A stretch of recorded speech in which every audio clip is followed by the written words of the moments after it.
Assalamualaikum warahmatullahi wabarakatuh. Salam sejahtera dan selamat pagi. Bagi pihak penganjur, setinggi penghargaan dirakamkan kepada tuan-tuan dan puan-puan kerana sudi meluangkan masa untuk hadir ke program podcast Autism dan Taklif Syar'i pada pagi ini. Yang berbahagia penceramah kita, Dr. Syed Sultan binti Fakih Muhammad, pensyarah kanan di Pusat Pengajian Bahasa Tamadun dan Falsafah SLCT, Universiti Utara Malaysia, dan Dr. Nur Tahira binti Abdul Karim, pakar psikiatri di Jabatan Psikiatri dan Kesihatan Mental Hospital Setengah Bahia, Alustar. Yang dihormati dekan-dekan, timbalan-timbalan dekan, seterusnya semua yang menonton program kita yang sedang berlangsung dari Bilik Bima Sakti SLCT Universiti Utara Malaysia. Bagi memberkati program kita pada hari ini, marilah kita sama-sama menadah tangan, memohon keberkatan agar segala urusan kita dirahmati Allah. Dengan segala hormatnya dipersilakan Encik Muhammad Fahmi Sabarani, pengarah bagi program kita pada hari ini, untuk memimpin bacaan doa. Dengan segala hormatnya dipersilakan.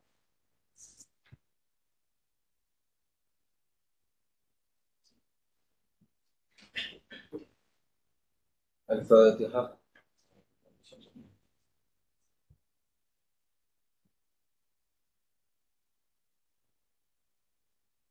Bismillahirrahmanirrahim. Alhamdulillahirabbil alamin, hamdan yuwaffi ni'amahu wa yukafi mazidah. Ya Rabbana lakal hamdu kama yanbaghi li jalali wajhika wa 'azimi 'azimi sultanik. Allahumma shalli wa sallim ala sayyidina Muhammad salatun tujina biha min jami'il ahwali wal afat wa taqdiruna biha jami'al hajat, tahhirna biha min jami'is sayyi'at wa tarfa'una biha 'indaka 'ala darajat wa tuballighuna الغايات من جميع الخيرات في الحياة وعلى الممات وعلى آله وصحبه أجمعين. Ya Allah, Ya Rahman, Ya Rahim, Ya Rabbal Alamin. Bersempena dengan majlis kami pada hari ini, Autism dan Taklif Syar'i, kami memohon kehadrat-Mu, Ya Allah, agar Engkau berkatilah majlis ini. Engkau rahmatilah sekalian yang hadir dalam majlis ini, jadikanlah segala usaha dan amal kami sebagai amal yang Engkau redai. Ilhamkanlah dalam fikiran kami idea-idea yang bernas, kreatif, kritis dan positif. Sesungguhnya Engkau Maha mengetahui bahawa kami di sini ingin menimba ilmu yang sangat luas bagi mengembangkan profesi kami sebagai hamba-Mu yang Engkau ridai, Ya Allah. Rabbana atina min ladunka rahmah wa hayyi lana min amrina rashada. Allahumma rabbana atina fid dunya hasanah wa fil akhirati hasanah wa qina adzaban nar.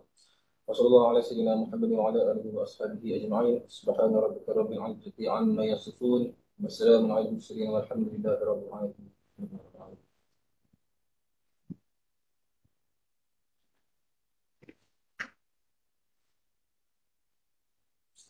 Majlis mengucapkan terima kasih kepada Encik Muhammad Fahmi di atas pimpinan bacaan doa sebentar tadi. Tuan-tuan dan puan-puan, hadirin hadirat yang dihormati, podcast pada hari ini adalah program yang ketiga di bawah projek UUM Menyantuni Autism 2024. Anjuran Jawatan Kuasa Jaringan Industri dan Masyarakat JIM di bawah Pusat Pengajian Bahasa Tamadun dan Falsafah SLCT Universiti Utara Malaysia sempena April, Bulan Kesedaran Autism. Program akan diteruskan dengan podcast kita yang bertajuk Autism dan Taklif Syar'i yang akan disampaikan oleh Dr. Syed Sultan binti Fakih Muhammad dan Dr. Nur Tahira Abdul Karim. Sebelum itu, izinkan saya untuk memperkenalkan sedikit latar belakang penceramah-penceramah kita pada hari ini. Dr. Syed Sultan B mendapat pendidikan dalam bidang syariah Islamiah, mula berkhidmat di Universiti Utara Malaysia pada tahun 2014. Beliau pernah bertugas di College Universiti Insaniah yang sekarang dikenali sebagai UniSyams. Sementara itu, Dr. Nur Tahira binti Abdul Karim ialah pakar psikiatri di Jabatan Psikiatri dan Kesihatan Mental Hospital Setengah Bahia. Beliau ialah salah seorang pakar yang menjaga klinik pakar psikiatri kanak-kanak dan remaja Hospital Setengah Bahia. Beliau mendapat kelulusan MRC Psy dari Royal College of Psychiatrists, United Kingdom. Tanpa membuang masa, kita akan mulakan sesi podcast kita. Jadi saya akan mulakan dengan Dr. Tahira dululah. Apakah itu autism? Dr. Tahira, jelaskan. Mohon, terima kasih. Terima kasih kepada Dr. Yusniza selaku moderator forum. dan juga orang yang paling banyak memberi idea sepanjang program UUM menyantuni autism ni. Jadi saya sangat mengucapkan terima kasih atas jemputan untuk saya menghadiri forum kita pada hari ini. Jadi saya kod berdasarkan buku rujukan kami pakai psikiatri untuk mendiagnosis autism. Jadi kalau dalam buku Diagnostic Statistic Manual of Disorders DSM-5 yang dikeluarkan pada tahun 2013, autism sekarang ini dikategorikan sebagai autism spectrum disorder. Okay, dan bila kita cakap pasal spectrum, maksudnya dia boleh jadi satu kepelbagaian yang sangat bervariasi lah, daripada yang sangat ringan, yang tidak ketara langsung, tidak dapat didetect sampailah dia dah dewasa, baru kita boleh detect dia, kepadalah yang sangat ketara, ketara seperti yang kita tengok dalam sosial media yang selalu diutarakan lah. Jadi ia adalah sebenarnya satu gangguan perkembangan. Bila kita cakap pasal gangguan perkembangan awal ni, maksudnya dia adalah gangguan daripada fasa perkembangan melalui waktu kehamilan itu sendiri ataupun awal kelahiran itu sendiri. Gangguan perkembangan otak ataupun saraf, ataupun kita panggil neurodevelopmental disorder ataupun neurodiversity, di mana seseorang itu boleh mempunyai ciri-ciri. Yang pertama, dia ada gangguan dari segi bersosial dan juga berkomunikasi. Ia bervariasi sebab dia spektrum macam saya sebut tadi, daripada yang susah nak memulakan perbualan, susah untuk berkawan, kepada susah untuk memahami apa yang sesuai dan tak sesuai di mata masyarakat, kata-kata yang sesuai, kata-kata yang tak sesuai, cara tingkah laku yang sesuai ataupun tak sesuai, kepadalah kurangnya eye contact, tidak bau bercakap, tidak mempedulikan bila dipanggil, dan juga dia kepada yang bentuk-bentuk lain, contohnya macam dia gelisah bila nak berjumpa dengan orang dan sebagainya. Jadi dia kelainan dari segi sosial dan juga berkomunikasi. Itu yang pertama. Kemudian yang kedua adalah gangguan dari segi dia mempunyai tingkah laku, minat dan juga aktiviti yang berulang-ulang ataupun terbatas. Ini juga bervariasi lah, daripada dia mungkin susah nak warm up kalau kita perkenalkan sesuatu benda yang baru, kepadalah dia mungkin dia susah kalau kita ubah dia, ataupun hanya mahu makan yang sama setiap hari, dia nak pakai baju yang sama setiap hari, maksudnya dia rutin ataupun perkara yang berulang-ulang, kepadalah dia boleh dalam bentuk suka hand flapping berulang-ulang, ataupun suka pusing satu tempat berulang-ulang, ataupun cakap ulang, kita cakap satu perkataan, dia akan ulang percakapan yang sama. Jadi benda ni pun bervariasi ya. Dan seterusnya adalah dia juga boleh ada masalah language, di mana dia mungkin susah untuk bercakap, ataupun mungkin dia lebih prefer English sahaja, ataupun dia mempunyai masalah dari segi pembelajaran bahasa dan sebagainya. Okay, jadi kita tahu bila dia adalah satu disorder, maknanya dia dah mengganggu fungsi hidup seseorang, sama ada dari segi kehidupan seharian, urusan diri, dari segi persekolahan, dari segi interaksi dengan kawan-kawan, interaksi dengan ibu bapa, interaksi dengan pasangan hidup, gangguan. Dia kenapa? Saya rasa mungkin ada yang lupa mute kot Okey, dan seterusnya satu lagi ciri yang saya lupa nak sebut tadi adalah isu sensory. Kita tahu kita ada deria kan, deria melihat, deria mendengar, deria menghidu, deria lidah, deria sentuhan, deria sakit, deria keseimbangan, deria koordinasi. Jadi mereka boleh ada masalah deria sama ada terlebih rasa ataupun terkurang rasa. Sebab tu kadang-kadang kita tengok mereka jinjat-jinjat. Sebab mungkin dia rasa geli bila dia pijak kaki sepenuhnya. Dia ada masalah dari segi deria sentuhan. Ataupun bila cahaya terlalu kuat, dia tutup mata. Ataupun bunyi yang kuat sangat, dia tutup telinga. Sebab dia terlebih sensori kepada deria. Dia bervariasi juga daripada yang kurang deria kepada yang terlebih deria. Ataupun dia obses dengan satu sensory. Contohnya macam dia suka jilat benda, ataupun dia suka bau benda, dia obses dengan satu benda. Bila saya sebut pasal, saya teringat satu cerita bila saya sebut pasal dia obses dengan sesuatu benda kan. Bila dia terlalu ada satu minat yang terbatas, kadang-kadang dia boleh sampai tahap obsession. Di mana ada satu sejarah dalam US di mana seorang lelaki ni dia telah menghijack sistem NASA US, sistem informasi NASA US kerana dia terlalu obses untuk tahu sama ada UFO tu wujud atau tak. Jadi sampai dia menghack sistem NASA US dan dia ditangkap lah.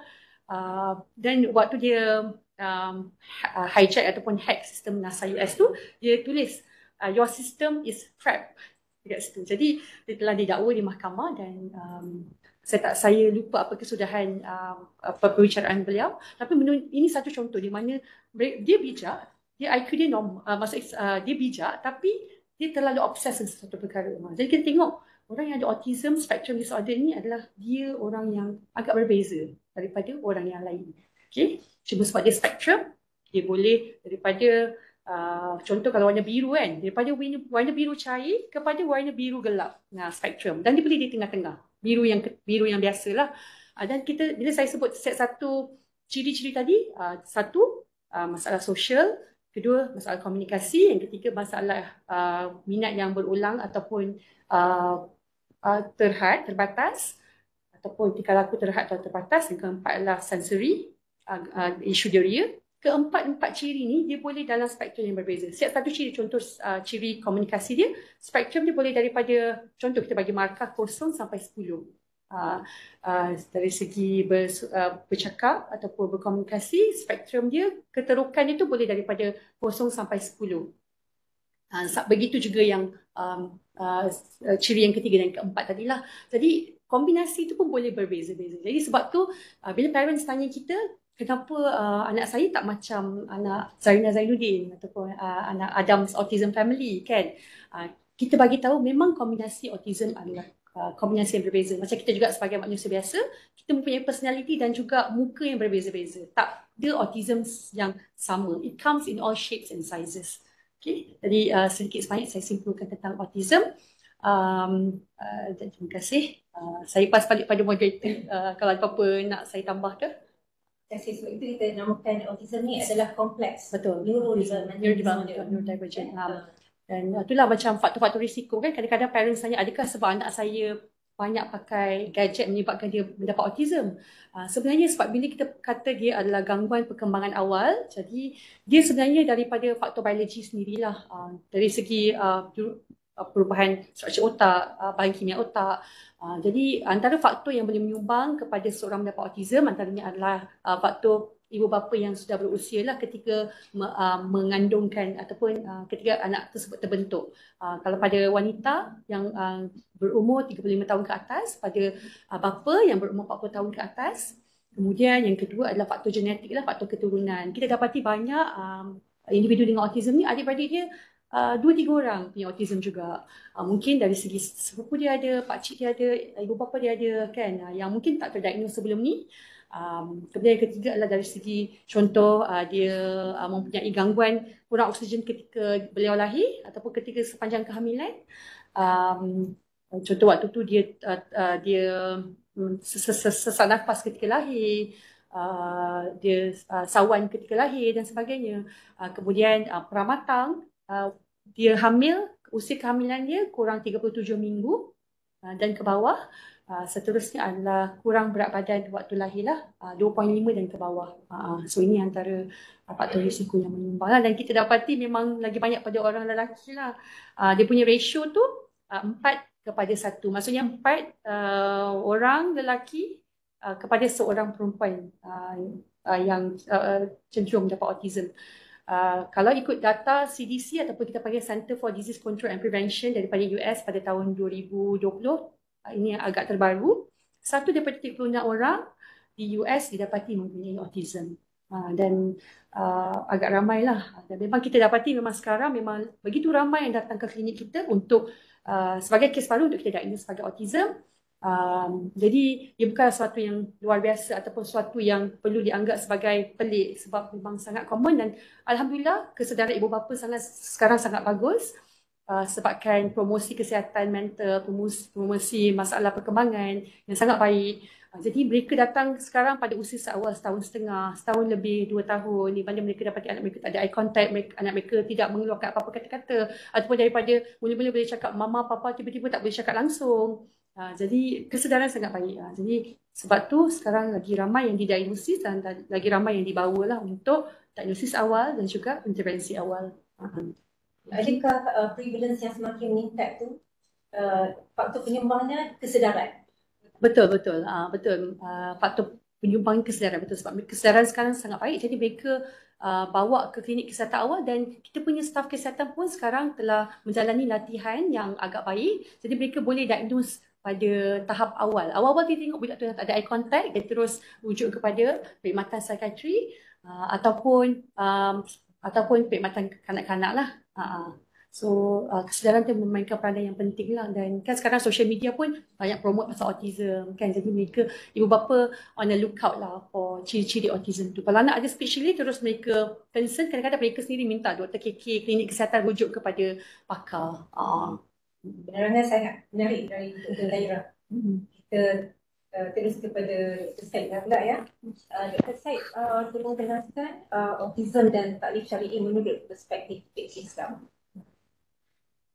Bismillahirrahmanirrahim. Assalamualaikum warahmatullahi wabarakatuh. Terima kasih kepada Dr. Yus selaku orang kuat lah untuk program ni lah. Dah berapa ketiga kan? Minggu ketiga. Mudah-mudahan Allah rahmatilah program ni dan bagi banyak manfaat kepada masyarakat kita lah. No? Okey, jadi tadi Dr. Tahira dia cerita panjang lebar tentang autism mengikut perubatan. Okay, daripada sudut fiqh pula, fiqh Islam. Okay, jadi autism ni dia tak timbul dulu kan. Dulu ni dalam kitab-kitab silam, karangan ulama-ulama silam, dia tak cerita pasal autism. Sebab autism ni dia timbul zaman kita. Okay? Jadi dalam bahasa Arab, autism ni dia panggil at-tawahhud ataupun az-zatawiyah. Nama dia contoh at-tawahhud ataupun az-zatawiyah. Dia merujuk kepada seseorang yang duduk dalam dunia dia sendiri kan, dalam keseorangan dia, dan tak boleh nak bersosial lah. Tu maksud tawahhud ataupun az-zatawiyah tu. Okey, jadi benda ni tak disebut dalam kitab silam. Okey, timbul zaman kita sekarang ni, zaman contemporary. Jadi ulama-ulama contemporary dia nak kena tahu hukum kan kat atas pengidap autism ni lah kan. Jadi bila dia tengok ulama-ulama contemporary ni, dia tengok kitab-kitab silam, okay, ulama silam ni dia hanya bahagikan manusia, kumpulan manusia ni dari sudut kecerdasan akal dia tu kepada tiga bahagian utama lah. Yang pertama, orang yang ada akal yang sempurna kan, akal yang sempurna. Keduanya ialah dipanggil maktuh. Maktuh ni maksudnya orang yang ada kekurangan akal kan. Yang ketiganya ialah orang gila, maksudnya orang yang hilang akal lah kan. Okey, jadi maktuh ni pula dia dipecah kepada dua. Dia panggil maktuh mumayyiz dan maktuh ghair mumayyiz. Okey, maktuh mumayyiz ni maksudnya dia ada ciri-ciri sama dengan kanak-kanak mumayyiz. Kanak-kanak mumayyiz ni macam mana ciri-ciri dia? Dia tahu, dia boleh tahu apa benda yang baik bagi dia, apa benda yang bahaya. Contohnya dia tahu pisau ni bahaya kan. Dia tahu benda yang boleh makan, tak boleh makan, benda yang bersih, benda kotor kan, dia boleh tahu kan. Tu dia kanak-kanak mumayyiz dipanggil lah. Okey, dan dia maktuh mumayyiz ni termasuk dalam golongan ni lah, kanak-kanak mumayyiz. Satu lagi maktuh ni dia panggil maktuh ghair mumayyiz. Okey, yang ni dia ada ciri-ciri sama dengan kanak-kanak bukan mumayyiz.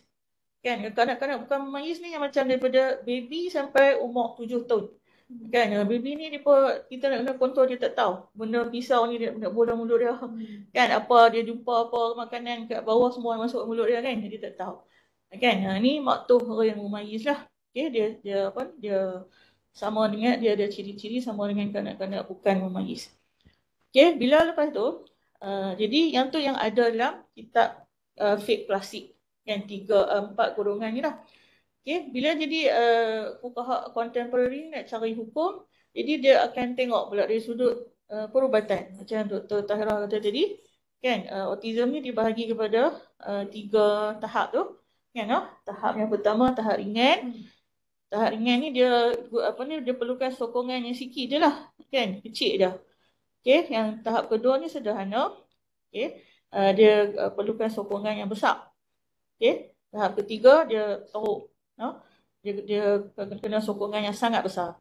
Okey, jadi bila fuqaha yang contemporary yang moden ni, dia akan tengok ciri-ciri tiap-tiap tahap tu. Tahap 1 kan, ciri-ciri dia macam mana, kan?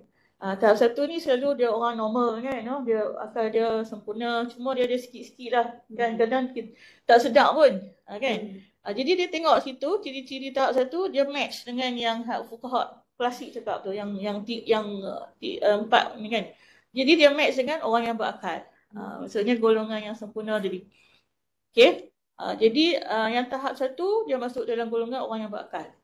Yang tahap kedua, okey, dia masuk dalam yang dia kena sokongan besar, akal dia lemah, kan? Akal dia lemah, dia kena sokongan besar, dia masuk dalam maktuh mumayyiz. Maktuh mumayyiz, dan dia akan dipraktiskan ke atas dia semua hukum-hukum yang dipraktiskan ke atas kanak-kanak mumayyiz. Yang tahap 3 pula, yang teruk lah, yang kena sokongan besar ni, yang macam baby sampai umur 7 tahun tu, kan, keadaan dia macam kanak-kanak bukan mumayyiz, dia masuk dalam maktuh ghair mumayyiz. Kan, yang tu itu yang ulama contemporary dia kategorikan macam tu. Jadi tahap 1 dia orang akal, dia masuk dalam golongan akal yang sempurna. Yang kedua, tahap 2 golongan maktuh mumayyiz, dia sama dengan kanak-kanak mumayyiz. Yang tahap 3 maktuh ghair mumayyiz, dia sama dengan kanak-kanak bukan mumayyiz. Kan? Okey. Jadi lepas tu kita nak tengok pula taklif tu, yang kata taklif tu, kan. Mereka ni yang tahap 1 sampai 3 pengidap autism ni kena taklif syar'i tak? Kan? Jadi taklif syar'i, kita nak faham taklif syar'i, kena faham beberapa istilah fiqh lah. Okey. Jadi kita tengok taklif, apa maksud taklif dia? Taklif maksudnya kita bermaksud mewajibkan sesuatu bebanan. Keyword dia adalah bebanan. Definisi taklif, mewajibkan bebanan sudut bahasa. Dari sudut istilah, kita ulama mentakrifkan sebagai bertanggungjawabkan bebanan kepada seseorang, okay, sama ada untuk melakukan sesuatu perintah Allah SWT ataupun nak meninggalkan larangan Allah SWT. Itu yang dipanggil taklif tu, kita taklif syar'i tu, kan. Jadi keyword dia lah bebanan, tanggungjawab ke atas seseorang untuk buat apa yang Allah suruh dan tinggalkan apa yang Allah larang. Okey, jadi tu istilah yang pertama kena faham, taklif. Mukallaf pula orang yang kena tanggung bebanan tanggungjawab tu, dia panggil mukallaf. Kan? Kita ni semua mukallaf lah. Maksudnya kita kena buat apa yang Allah suruh, tinggalkan apa Allah larang, dan kita dikira dosa pahala kita. Kan?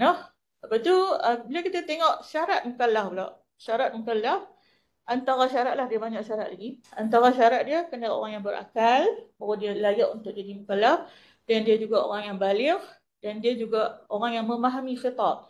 Khitab ni maksudnya perintah Allah SWT, titah perintah Allah SWT yang berupa suruhan dan larangan.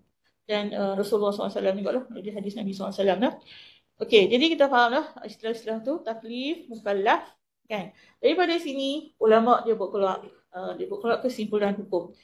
Okey, jadi tahap 1 tadi, dia sama dengan orang yang berakal. So, dia cukup syarat dia untuk jadi orang mukallaf. So, hukum dia ada orang mukallaf. Maksudnya dia kena tanggung semua suruhan dan larangan Allah Ta'ala. Okey, lepas tu yang tahap 2 dengan tahap 3, dia akan tak sempurna, kan. Dia kata tadi tahap akan tak sempurna, jadi dia tak cukup syarat nak jadi mukallaf, so dia jadi bukan mukallaf. Kan? Dia tak jadi mukallaf lah. Okay, tapi dia berbeza tahap 2 dengan 3 tu, sebab tahap 2 ni dia sokongan besar, 3 sangat besar. Kan? Yang ni dia jadi maktuh mumayyiz. Tahap 2 ni dia ambil hukum-hukum kanak-kanak mumayyiz. Yang tahap 3 maktuh ghair mumayyiz, dia ambil hukum kanak-kanak ghair mumayyiz. Okey, birah lah. Okay, jadi kita tahu tahap 1 pengidap autism, tahap 1 dia hukum dia mukallaf. Tahap 2 dan 3 bukan mukallaf. No? Okay, jadi itu itulah kaedah asas. Daripada sinilah ulama dia akan ambil hukum tu berdasarkan kaedah asas ni lah. Kan? Dan sandaran mesti ada dalil kan. Daripada dalil mereka nak ambil hukum tu daripada hadis Nabi SAW. Nabi SAW bersabda, Rufi'al qalamu an salasa anin naim hatta yastayqiz. Rufi'al qalam maksudnya diangkat pena. Diangkat pena maksudnya tak ditulis dosa pahala lah. Anin naim maksudnya orang yang tidur sampailah dia bangun. Anis sabi hatta yashib. Daripada kanak-kanak sampai dia balik. Kan? Anil maktuh hatta yaqil. Orang yang maktuh ni yang Nabi sebut maktuh tadi. Kan? Pada maktuh. Orang yang cacat kurang akal sehinggalah dia berakal. Okay? Itulah Dr. Yusuf daripada perspektif Islam itulah buat kesimpulan dia tu. Tahap 1 kan, penghijab tahap 1 bukanlah. Tahap kedua, 3 bukanlah. Tapi dia berbeza tu kanak-kanak memayis dengan orang bukan memayis. Penjelasan sangat terperinci daripada Dr. Said. Boleh kita ke peringkat seterusnya ya? Okey, kita ke pusingan kedua lah kita kata. Okey, Dr. Tahira, apa yang dapat dilakukan jika anak mempunyai ciri autism dan telah didiagnos sebagai autism? Okay. Jadi bila seseorang tu datang ke klinik kita dapati memang dia ada ciri autism, kita pun telah mendiagnos anak tersebut, kita akan sarankan mereka untuk dapatkan pengesahan lah. Jadi kalau untuk maklumat dari segi JKM, kita ada klausa di mana kita ada klausa autism. Dia dikategorikan sebagai OKU masalah pembelajaran lah. Tapi sekarang ni specifically untuk autism lah. Dan di situ kita boleh tandakan sama ada di kategori ringan, sederhana ataupun teruk lah. Mengikut tahapan sokongan yang diperlukan seperti yang Dr. Said telah sebut sebentar tadi. Jadi saya faham bukan mudah untuk kita terima bila kita first dapat terima diagnosis anak kita mempunyai autism kan. Saya faham sebab saya sendiri pun ada anak OKU. Jadi saya ingat lagi masa first anak saya mendapat perkabaran bahawa beliau bukanlah seorang yang normal. Saya rasa macam dunia saya telah hancur berkecai kan. Dan saya rasa waktu tu saya menangis sampai saya terpaksa PM off waktu tu. Saya dapat call daripada doktor kanak-kanak dan saya fikir dia akan mati. So itu kabar yang pertama, itu pengalaman saya sendirilah. Jadi bukan mudah untuk kita dapat terima satu diagnosis. Dan kita tahu hanya masa yang boleh merawat kita dalam menerima diagnosis anak kita. Tapi saya seru kepada ibu bapa semua bahawa kalau kita perlukan masa untuk kita rawat diri kita sekalipun, jangan abaikan apa yang anak kita perlukan. Maksudnya kalau anak kita perlu dari segi intervensi awal, contoh dia mempunyai masalah lambat pertuturan, maka doktor akan rujuk beliau ke pakar pertuturan ataupun terapis pertuturan, speech therapist, yang mana kalau di government ada di hospital-hospital besar lah, seperti Hospital Sungai Petani, Hospital Sanabaya. Dan pada waktu yang sama, kalau dia ada masalah dari segi kurang interaksi sosial, dia mempunyai gejala deria, disintegrasi deria tadi, kita akan rujuk kepada pegawai pemulihan cara kerja ataupun terapis cara kerja. Ini ada di klinik kesihatan besar ataupun di hospital besar lah. Jadi ini sangat penting sebab 6 tahun pertama ataupun 5 tahun pertama tu kita panggil sebagai golden period of development lah. Di mana kalau kita bagi intervensi awal, maka perkembangannya akan menampakkan kesan yang positif lah. Dia akan nampak perubahan yang sangat banyak. Okay? Jadi kalau belum bersekolah, kita akan galakkan sangat untuk pergi ke sekolah. Sebab kalau baru 3 tahun, mungkin tak semua tadika akan terima. Kita galakkan untuk sama ada pergi ke play school ataupun ke pusat dalam komuniti. Untuk makluman, pejabat pendidikan daerah ada mendirikan pusat dalam komuniti di setiap daerah di mana ibu bapa boleh membawa anak untuk terapi di sana. Di sana mereka akan belajar untuk ikut arahan, duduk buat aktiviti, kemudian berkawan, untuk urus diri, toilet train dan sebagainya. Jadi walaupun tak ada unsur akademik, tapi di situ mereka dah belajar untuk mengikuti arahan. Sebab kita tahu anak-anak autism ni kebanyakan ni mereka dalam dunia sendiri. Jadi kita bagi arahan, mereka macam tak peduli kan. Jadi bila kita buat intervensi awal, contohnya pergi ke PDK ataupun pergi ke play school, mereka belajar berkawan, belajar ikut arahan, dan pada waktu yang sama percakapan mereka pun akan berkembang sebab mereka mendapat input-input vocabulary yang baru daripada kawan-kawan dan juga cikgu berbanding di rumah lah. Kan di rumah ada mak, adik-beradik je kan. Jadi kalau kat luar tu lagi ramai lah, banyak input. Kita sangat galakkan diagnose, terus bawa pergi satu tempat lah, pergi ke sekolah ataupun preschool ataupun PDK. Kalau selain daripada yang tersebut, kita juga galakkan untuk kalau ada kewangan lebih, kita galakkan untuk bawa terapi di sektor private lah, sebab di sana mereka mendirikan alternatif terapi yang lebih kerap, sebab kalau di hospital besar kita tahu kan banyak sangat yang didiagnos sebagai autism sekarang, jadi kadang-kadang appointment tu sebulan sekali, 3 bulan sekali sebab kekangan tenaga kerja kan. Jadi kita galakkan untuk pergi ke sektor ke terapi-terapi swasta supaya mereka boleh intervensi awal yang lebih kerap. Contohnya macam seminggu sekali, kalau boleh setiap hari lagi bagus kan, ikut kemampuan dan kapasiti kita lah. Tapi kunci dia adalah lagi banyak, lagi kerap, lagi bagus, sebab perkembangan anak akan menampakkan kesan yang lebih baik. Begitu juga dengan speech. Kalau mampu, kita galakkan juga ke swasta dan juga kalau bagus sekarang ni kan, dekat kita punya Instagram, TikTok kan, banyak terapis-terapis pertuturan ke terapi cara kerja ke, mereka share tips-tips untuk buat di rumah, macam mana untuk perbaiki anak-anak punya kemahiran-kemahiran di rumah dan pertuturan di rumah kan. Jadi daripada kita scroll yang hiburan-hiburan kan, kita perbanyakkan scroll yang berkaitan dengan anak kita punya terapi lah. Dan kita penting untuk kita buat dekat rumah, sebab kita lagi banyak masa dengan anak-anak kita kan di rumah kan. Jadi kita perlu set goal pada diri kita dan juga anak kita. Contohnya dalam masa 6 bulan ni saya target supaya dia boleh ikut arahan kan. Jadi kita kena buat jadual lah untuk kita amalkan secara konsisten untuk kita capai matlamat kita. Contohnya macam dalam masa 6 bulan ni saya target dia dapat 3 perkataan baru. Jadi setiap hari contohnya kita buat, kita jalan-jalan dengan dia, kita train dia untuk tiga perkataan, kita rutin, kita ulang setiap hari contohnya kan. Ataupun kita nak ajar dia ikut arahan, kita bawa dia berjalan setiap hari. Macam kalau kita kan ada itu Dr. Nazmi ada share kan, kalau macam dia buat dengan anak dia tu, kalau berjalan lepas tu suruh berhenti, lepas tu jalan berhenti, arahan, nak belajar untuk mengikut arahan. Jadi sebenarnya kita sebagai bapa punya peranan yang sangat besar, dan jangan serahkan kepada terapis saja, sebab kita sendiri boleh buat intervensi di rumah kan. Itu yang paling penting. Kita kena set goal, 6 bulan seterusnya saya nak toilet train anak saya, dan bila kita achieve that target, kita reward diri kita dan juga anak kita. Okay?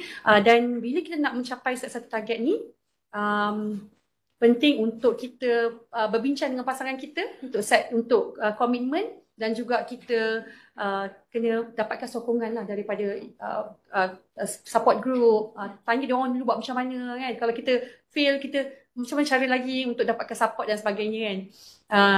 Dan kita kena tahu bahawa mereka ni walaupun mereka berbeza level, tapi sebenarnya mereka masih boleh dilatih, sebab tengok tahapan mereka lah kan. Sebab mereka belajar melalui contoh modeling ataupun kesan akibat satu perbuatan. Jadi maksudnya kalau mereka contoh dari segi ibadat ni, kita kata macam sebabkan mungkin dia tahapan 2 atau 3, kita rasa macam tak payah ajar langsung lah buat ibadat ni kan. Tapi sebenarnya kita boleh juga terapkan pada anak-anak kita. Kita boleh pakai, kita panggil applied behavior analysis lah.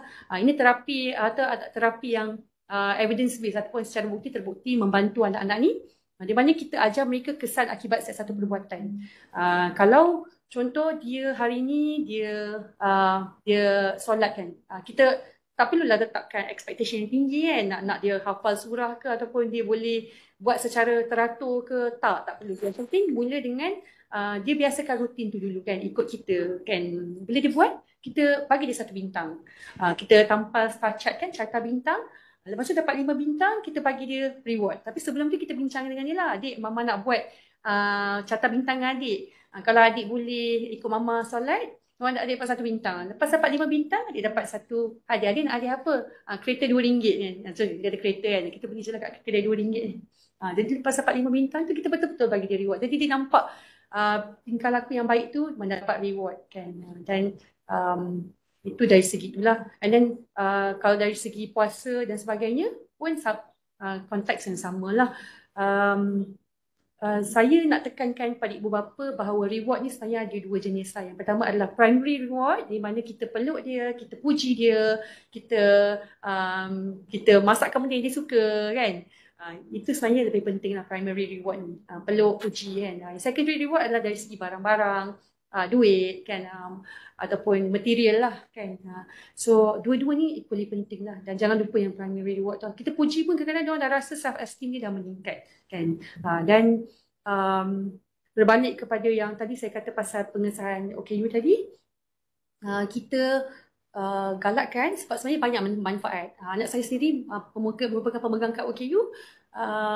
Kalau kita rasa macam segan nak bagi tahu, tak apa, kita simpan je dengan diri kita kan. Dan sebab saya dah agak lama, jadi saya agak terbuka lah. Sebab banyak manfaat. Sebagai contoh, macam kalau kita naik kereta api boleh dapat half price. Kalau Kizona pergi Kizona kat Mas Central tu boleh dapat half price. Lepas tu kalau dia masuk sekolah nanti, contohnya di PDK ataupun di sekolah darjah 1, sekolah government lah kan, dia boleh dapat bantuan persekolahan lah, lebih kurang RM150 sebulan. Jadi kita boleh pakai duit tu untuk terapi anak kita. Dan kalau tak nak pakai untuk terapi, kita simpan untuk dia. Jadi umur 18 tahun dia dah ada RM18,000 dalam akaun dia. Jadi gunakan manfaat ni. Jangan kita, sebabkan kita tak boleh terima lagi diagnosis anak kita nafikan hak dia. Sebab mereka ada hak mereka, dan kita sebagai ibu bapa, tanggungjawab kita adalah menunaikan benda yang patut ataupun menunaikan hak kepada mereka. Sebab mereka tak tahu apa-apa. Keputusan kita tu akan menentukan masa depan dan nasib hidup mereka. Jadi buatlah pilihan yang wajar. Fikirkan tentang mereka, jadikan mereka sebagai prioriti lah.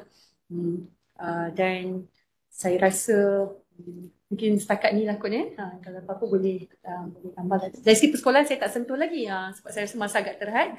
Tapi secara umum persekolahan sebenarnya ada macam-macam. Kalau kita sekarang sangat baik, sistem sekolah kita agak baik sekarang, di mana kita ada pendidikan khas integrasi, program pendidikan khas integrasi di sekolah kebangsaan, di mana ratio murid kepada guru tu tak begitu ramai. Contoh dalam satu cikgu 7 murid dan ada satu pembantu murid. Tapi ini bervariasi lah sebab sekarang agak ramai. Dan mereka lama kelamaan, kalau mereka di pendidikan khas integrasi ni, mereka dah catch up, mereka sebenarnya boleh pelan-pelan diinklusifkan ke aliran perdana. Aliran perdana maksudnya aliran biasa lah kan, kelas biasa. Kalau misalnya masih belum boleh tahapan anak-anak ini belum lagi tahapan yang boleh menerima input akademik, mungkin perlu diteruskan di PDK lagi. Jadi tak bermaksud kalau anak dimasukkan ke PPKI, dia akan selama-lamanya. Tak. Jadi kita tengok, kita setiap, kalau ikut cikgu-cikgu ni, setiap 3 bulan mereka akan buat penilaian semula lah, dan mereka akan tengoklah perkembangan anak-anak ini. Dan pelan-pelan dia akan inklusifkan ikut tahapan anak ini. Antara ciri yang memerlukan anak itu mungkin di pendidikan khas integrasi, mungkin yang pertama adalah dari segi percakapan, yang kedua percakapan agak terbatas, yang kedua dari segi sukar mengikut arahan, dan yang ketiga belum toilet train lagi, mungkin dia perlu ke PDK, kan. Yang keempat mungkin dia ada kesulitan dari segi pembelajaran lah. Kan, sebab kadang-kadang kita tahu anak-anak autism ni, kadang-kadang mereka juga mempunyai masalah dari segi kurang upaya intelektual dan mempunyai masalah pembelajaran, lebih kurang 50%. Jadi mungkin mereka perlu ke pendidikan khas integrasi dulu. Dan sebab khas integrasi ni bagus sebab dia fokus kepada kemahiran, tidak begitu akademik sangat. Dan peluang untuk anak-anak ini untuk cari apa potensi mereka dalam bidang kemahiran, supaya kalau tak boleh akademik tak apa, ada benda lain yang orang boleh buat. Sebab setiap orang memang ada kelebihan tersendiri kan. Jadi sedikit sebanyak lah. Dr. Tahira tadi menentu berkenaan acceptance, betul tak? Betul. So, penerimaan tu saya ingat yang pertama lah. Betul. Yang pertama berada di fasa denial phase tu adalah, saya rasa mungkin kebanyakan akan melalui fasa tu, tapi dia kena cepat-cepat keluar daripada fasa tu. Betul. Dan kalau meskipun kalau dia rasa dia denial, dia rasa macam, saya rasa anak saya tak ada diagnosis ni, tak apa, sebab Allah je lah yang tahu apa diagnosis anak ini. Tapi yang paling penting adalah intervensi tu. Maksudnya kalau dia kurang bab komunikasi, bawalah pergi terapi syariah kerja. Jangan lambatkan intervensi tu, jangan lambatkan terapi tu. Jadi keyword tu intervensi awal. Betul. Intervensi awal sangat penting. Jadi kalau dia belum dapat diagnosis lagi pun, tapi contohnya anak tu ada speech delay kan, nampak pertuturan. Jadi belum dapat diagnosis lagi tapi masih terus boleh buat terapi pertuturan. Betul. Lagi satu, kalau macam kalau belum diagnose lagi, saya galakkan bawa je ke klinik kesihatan. Doktor-doktor dan jururawat kita sangat terlatih di klinik kesihatan. Mereka akan buat saringan. Kalau umur 0 sampai 36 bulan tu, 0 sampai 3 tahun, mereka akan buat MCAT lah. Memang KK sangat terlatih lah. Jadi bawa ke KK dulu kan, yang dekat dengan rumah kita. Jadi intervensi awal, dan juga kita nak intervensi tu tidak terhenti di tempat-tempat terapi saja, di terapi center. Contohnya kalau pergi ke hospital bukan setakat DOT saja, Betul. tapi intervensi tu patut disambung di rumah, yang Betul. sangat penting. Sangat penting, dan kena kita komunikasi 2 hari dengan terapis lah. Maksudnya setiap kali sesi terapi tu tanya, apa yang saya boleh buat kat rumah kan. Jangan biarkan sesi tu berlalu begitu sajalah. Macam balik kita minta tips daripada mereka kan. Kadang-kadang kita tahu mereka busy, tapi jangan lepaskan peluang tu untuk minta tips. Sebab kita nak buat kat rumah sendiri. Kita dapatkan ilmu dan kena istiqamah buat. Betul. Kadang-kadang memang ada masa yang kita macam tergelincir lah. Kita rasa macam kita dah lose track. Tapi tak apa, bangun balik. Mula balik. Jangan rasa putus asa dengan diri sendiri. Sebab benda ni marathon. Dia bukan macam sprint. Jadi memang nak kena stamina. Betul. Kalau macam kita terlajak sikit atau pick up balik. Itu kita manusia biasa, faham. Jadi kita ke Dr. Syed pula kan. Dr. Tahira dia sebut tentang Doktor ada sebut nak ibadah sikit tadi kan. Jadi saya nak tanya Dr. Syed lah, hukum ibadat solat puasa ni wajib atau tak ke atas individu dengan autism, dan macam mana dengan urusan muamalat? Ya. Sah Okey. tak? Okey, terima kasih Dr. Is, Dr. Yus. Jadi untuk menjawab soalan tu, kita kena balik kepada kaedah asas tadi lah. Kita ulama yang ditetapkan tadi, pengidap autism tahap 1 mukallaf. Tahap kedua bukan mukallaf, dan tahap ketiga bukan mukallaf. Jadi bila pengidap tahap 1 ni mukallaf, maknanya dia kena semua ibadat solat tu wajib kat atas dia. Dr. Syed, boleh tak saya ingat soalan ni ada berkait dengan apa yang kita tengah bincangkan, bagaimana kita nak nilai sekiranya anak memayis ataupun tidak? Okey, dia kena tengok ciri-ciri dia lah. Kan? Memayis ke, mayyaza ni maksudnya dia boleh bezakan. Mayyaza tu maknanya dia beza. Maksudnya dia boleh bezakan yang mana yang baik, yang mana yang macam saya kata tadi lah, macam dia tahu benda yang bahaya. Kan? Dia tak main dengan pisau contohnya. Tu memayis. Dia tahu benda yang duduk kat lantai ni tak boleh makan. Kan? Dia boleh urus sendiri ke Dr. Rahmat ni. Kan? Dia boleh urus sendiri dia punya diri dia tu. Kan? Tak perlukan sokongan mak ayah dia banyak sangat lah. Tu memayis. Peringkat memayis. Maksud, kalau kita nak tengok umur ni, dia 7 tahun ke atas. Kalau kata bukan memayis ni, bawah pada tu. Jadi macam tak boleh lagi lah dia nak pergi toilet pun kita kena bawa dia. Kan? Apa ni tak boleh urus diri sendiri. Betul tak tahu duit pun dia tak tahu. Kalau memayis tu dia tahu duit ni orang ni duit kan. Dia beli ke kan. Ni duit ni dia baik, dia koyak lah kan. Itu ghair memayis ataupun bukan memayis. Balik pada yang ibadat tadi. Kaedah tadi yang asas tadi, tahap 1 dia mukallaf, maka wajib kat atas dia macam kita lah orang normal kan. Wajib semua ibadat kat atas, semua jenis solat, puasa, zakat, haji, semualah. Okey, itu tahap 1. Tahap 2, jadi kita tahap 2 ni dia dipraktiskan kat atas dia, semua hukum yang dipraktiskan kepada kat atas kanak-kanak memayis. Kanak-kanak memayis ni ada hadis Nabi SAW berkenaan dengan solat. Nabi SAW bersabda, "Muru auladakum, suruhlah anak-anak kamu bisolati wa hum abna' sab'i sinin." Okay, bila anak-anak kamu mencapai 7 tahun, maka suruh dia solat. Ni bagi kanak-kanak yang memayis lah, yang 7 tahun ke atas ni. Kan? Kalau tak mau solat, boleh pukul dia bah. Wadribuhum 'alaiha hum 10 sinin. Kan? Bila mereka mencapai 10 tahun tak mau sembahyang, tak mau solat, boleh pukul yang dalam Islam, pukul yang bukan mencederakan lah, bukan pukul sebenarnya lah kan. Pukul ni pun dia terakhir lah, strategi yang terakhir bila cara lembut tak jalan kan. Jadi itu untuk yang tahap 2 tu, untuk solat. Macam tu juga puasa pun kita boleh train anak-anak kita ni untuk puasa kan. Mula start pukul daripada subuh tu sampai 10 ke, naik sikit. Tentulah terin ya. Okey, jadi itu apa tentang solat puasa nah. Kalau untuk yang tahap 3 ni memang susahlah nak terin apa. Dia tak perlu disuruh dan tak perlu dipukul kalau tak mau buat, tapi diajar. Kita kena ajar dia. Kita tak boleh tinggal dia tahap 3, dia tak boleh, kita biar dia tak boleh. Kita kena ajar dia untuk solat, untuk kalau boleh puasa pelan-pelan kan. Ya. Okey, jadi sah ke tak? Sah ke tak ibadat dia pun ni? Kalau yang tahap 1 tu memang sah lah. Kan sebab dia Oh, dah tengok ke? Dah berakal. tengok Amal Folio ke? Kan? Yang Jadi saya sah. punya je. Sah lah untuk yang tahap 1. Saya tak Tahap buat kedua. pun tu atas tu semua. Saya buat yang dalam ni je. Yang mana? Yang ni Yang ni saya tak buat. Dari pendapatan memang ni lah. Maaf ada Tak apa. ada technical. Okey. Kita Saya sambung. sambung dah.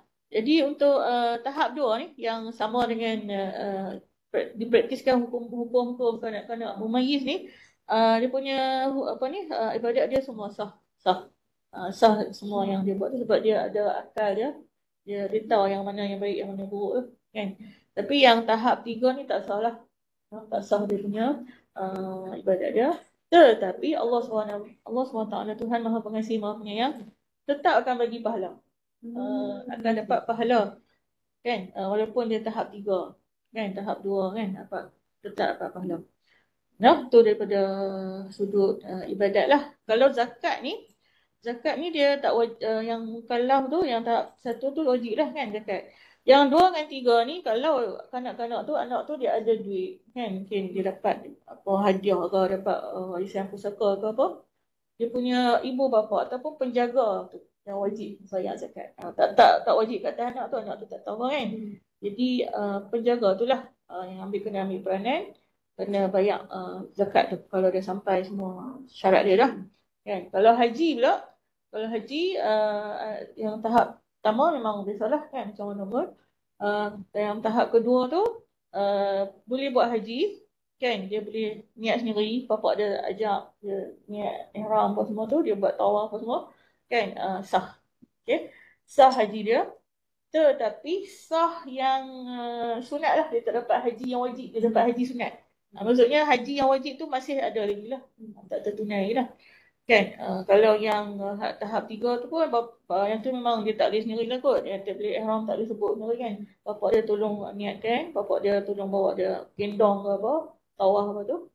Jadi sah lah haji dah. Ada soalan Dr. Syed. Ya. Tahap 2. Jadi autism tahap 2 tu boleh dimarah kalau tak solat puasa? Kalau dia tak puasa macam mana? Itu soalan yang ada lah. Ya, boleh. Kalau kata boleh dimarah. Jadi kita kena suruh dia. Suruh solat puasa kena suruh. Masih kena suruh kan? Masih kena suruh. Kan, tapi cara lembut sesuai lah dengan keadaan dia tu. Okay. Sampai dibolehkan untuk pukul kalau tak solat. Kan, pukul ada syarat-syarat dia. Jangan pukul tempat yang sensitif, dada, kepala apa semua kan. Jangan pukul masa kita tengah marah kan, marah ke. Tak boleh lah, dia ada syarat-syarat dia. Tu yang terakhir sekali. Bila dah hak lain hak pujuk apa semua tak jalan, kita dibolehkan dalam Islam untuk pukul yang mendidik lah. Tu Dr. Yus jawapan untuk soalan tu lah, untuk puasa lah. Untuk dia sudut muamalat pula lah. Ya, soal muamalat betul. Ya, muamalat ni tahap 1 biasalah. Dia boleh buat semua urusan muamalat, semua akad muamalat, jual beli, sewa, gadai ke apa, semua boleh macam biasalah, macam manusia normal lain lah. Okey, untuk yang kedua ni, kanak-kanak mumayyiz ni dia ada dia punya hukum dia yang tersendiri. Kan? Ulama dia bahagikan urusan muamalat tu kepada 3 bahagian. Okey, kalau urusan muamalat tu semata-mata menguntungkan kanak-kanak tu. Kan, maksudnya harta dia akan bertambah. Kan, contohnya dia dapat sedekah ke, dia dapat hadiah ke, kan, dia dapat harta daripada wakaf ke, kan, maksudnya harta dia akan bertambah. Maksudnya urusan yang menguntungkan dia. Kan? Jadi di sini sah. Walaupun ibu bapa tak izin. Walaupun ibu bapa tak tahu kadang-kadang kan, betul balik sekolah dapat hadiah. Kan? Cikgu bagi hadiah ke. Belilah terima hadiah tu. Kan? Walaupun mak bapa tak izin. Sebab tu menguntungkan lah untuk kebaikan dia kan. Betul. Lagi. Seterusnya apa sebenarnya? Seterusnya. Seterusnya. Next one. Okey, itu yang pertama, yang urusan muamalat yang menguntungkan semata-mata. Ada urusan yang mudaratkan dia, kan, menyebabkan harta dia kekurangan kan. Contohnya dia bersedekah ke, ataupun dia bagi hutang ke orang ke, daripada duit dia tu bagi hutang ke orang kan, ataupun dia wakafkan harta dia kan. Jadi yang ni dia mudaratkan dia, mengurangkan harta dia. Jadi tak sah walaupun mak ayah ataupun penjaga dia izin. Itu yang kedua. Yang ketiga, ada jenis urusan yang kadang-kadang menguntungkan, yang kadang-kadang merugikan. Contohnya jual beli. Kan? Jual beli kadang ada jual beli yang rugi, ada jual beli yang untung kan. Jadi jenis macam ni kita akan tengok apa benda yang dijual, apa benda yang dibeli. Kalau benda yang dijual, yang beli itu benda yang ringan. Ringan daripada sudut adat kebiasaan kita lah. Contohnya budak-budak, anak-anak kan, kanak-kanak pergi beli coklat. Yang benda ringan lah. Contoh kan. Ataupun dia beli belon ke, kan. Dia beli opok-opok ke, kan. Jadi kalau yang ringan kan macam ni, hukum dia sah. Ataupun dia jual, kan. Kadang-kadang ada anak tolong mak ayah jual nasi lemak ke, kan. Yang umur 8, 9, 10 tahun tu tolong mak ayah. Kan, jual kuih ke kan. Jadi urusan jual beli tu sah lah. Tu yang kedua ni, yang ringan. Kalau yang melibatkan harta yang mahal lah, bernilai tinggi. Contohnya jual beli emas ke, jual beli tanah ke apa kan. Yang ni mesti kena dapat keizinan daripada wali ataupun mak ayah. Itulah sudut muamalat ni. Saya ada soalan yang berkaitan ni. Anak saya tidak faham pentingnya fokus dan mengikut adab dalam solat. Tapi dia berkeras bila ikut saya ke masjid berjemaah. Apa strategi untuk bantu dia faham? Anak. Dia suka pergi berjemaah. Dia suka pergi berjemaah, betul? Tapi dia tak faham pentingnya fokus dan mengikut adab dalam solat. Bagaimana kita boleh bantu? Mungkin yang tu pergi ke masjid tu boleh membantu dia kan. Bila dia tengok orang macam mana orang sembahyang, orang rokok macam mana, orang sujud macam mana. Kan, strategi ke masjid tu cantik lah. Kan, dan apa yang dia nampak di masjid tu, kalau boleh praktiskan pula di rumah, sembahyang berjemaah dalam family kan. Tengok mak ayah dia sembahyang macam mana kan. Dan mak ayah pun ajak macam mana nak sujud macam mana, nak rokok macam mana. Saya rasa tu boleh membantulah. Dan strategi pergi ke masjid memang cantik lah. Memang sangat. One step at a time lah ya. Ya. Dan balik tu praktis. Mungkin Dr. Tahira nak tahu. Saya rasa mungkin concern daripada bapa ni adalah bila anak dia nak pergi tapi dia takut anak dia tak boleh behave dekat masjid kot. Jadi saya just mungkin boleh share idea lah kot kan, tips ke. Mungkin boleh pertama start dengan pemilihan masjid lah kot. Kita cuba pilih masjid yang kids ataupun autism friendly lah. Dan masjid tu kalau boleh ada ruang yang agak besar.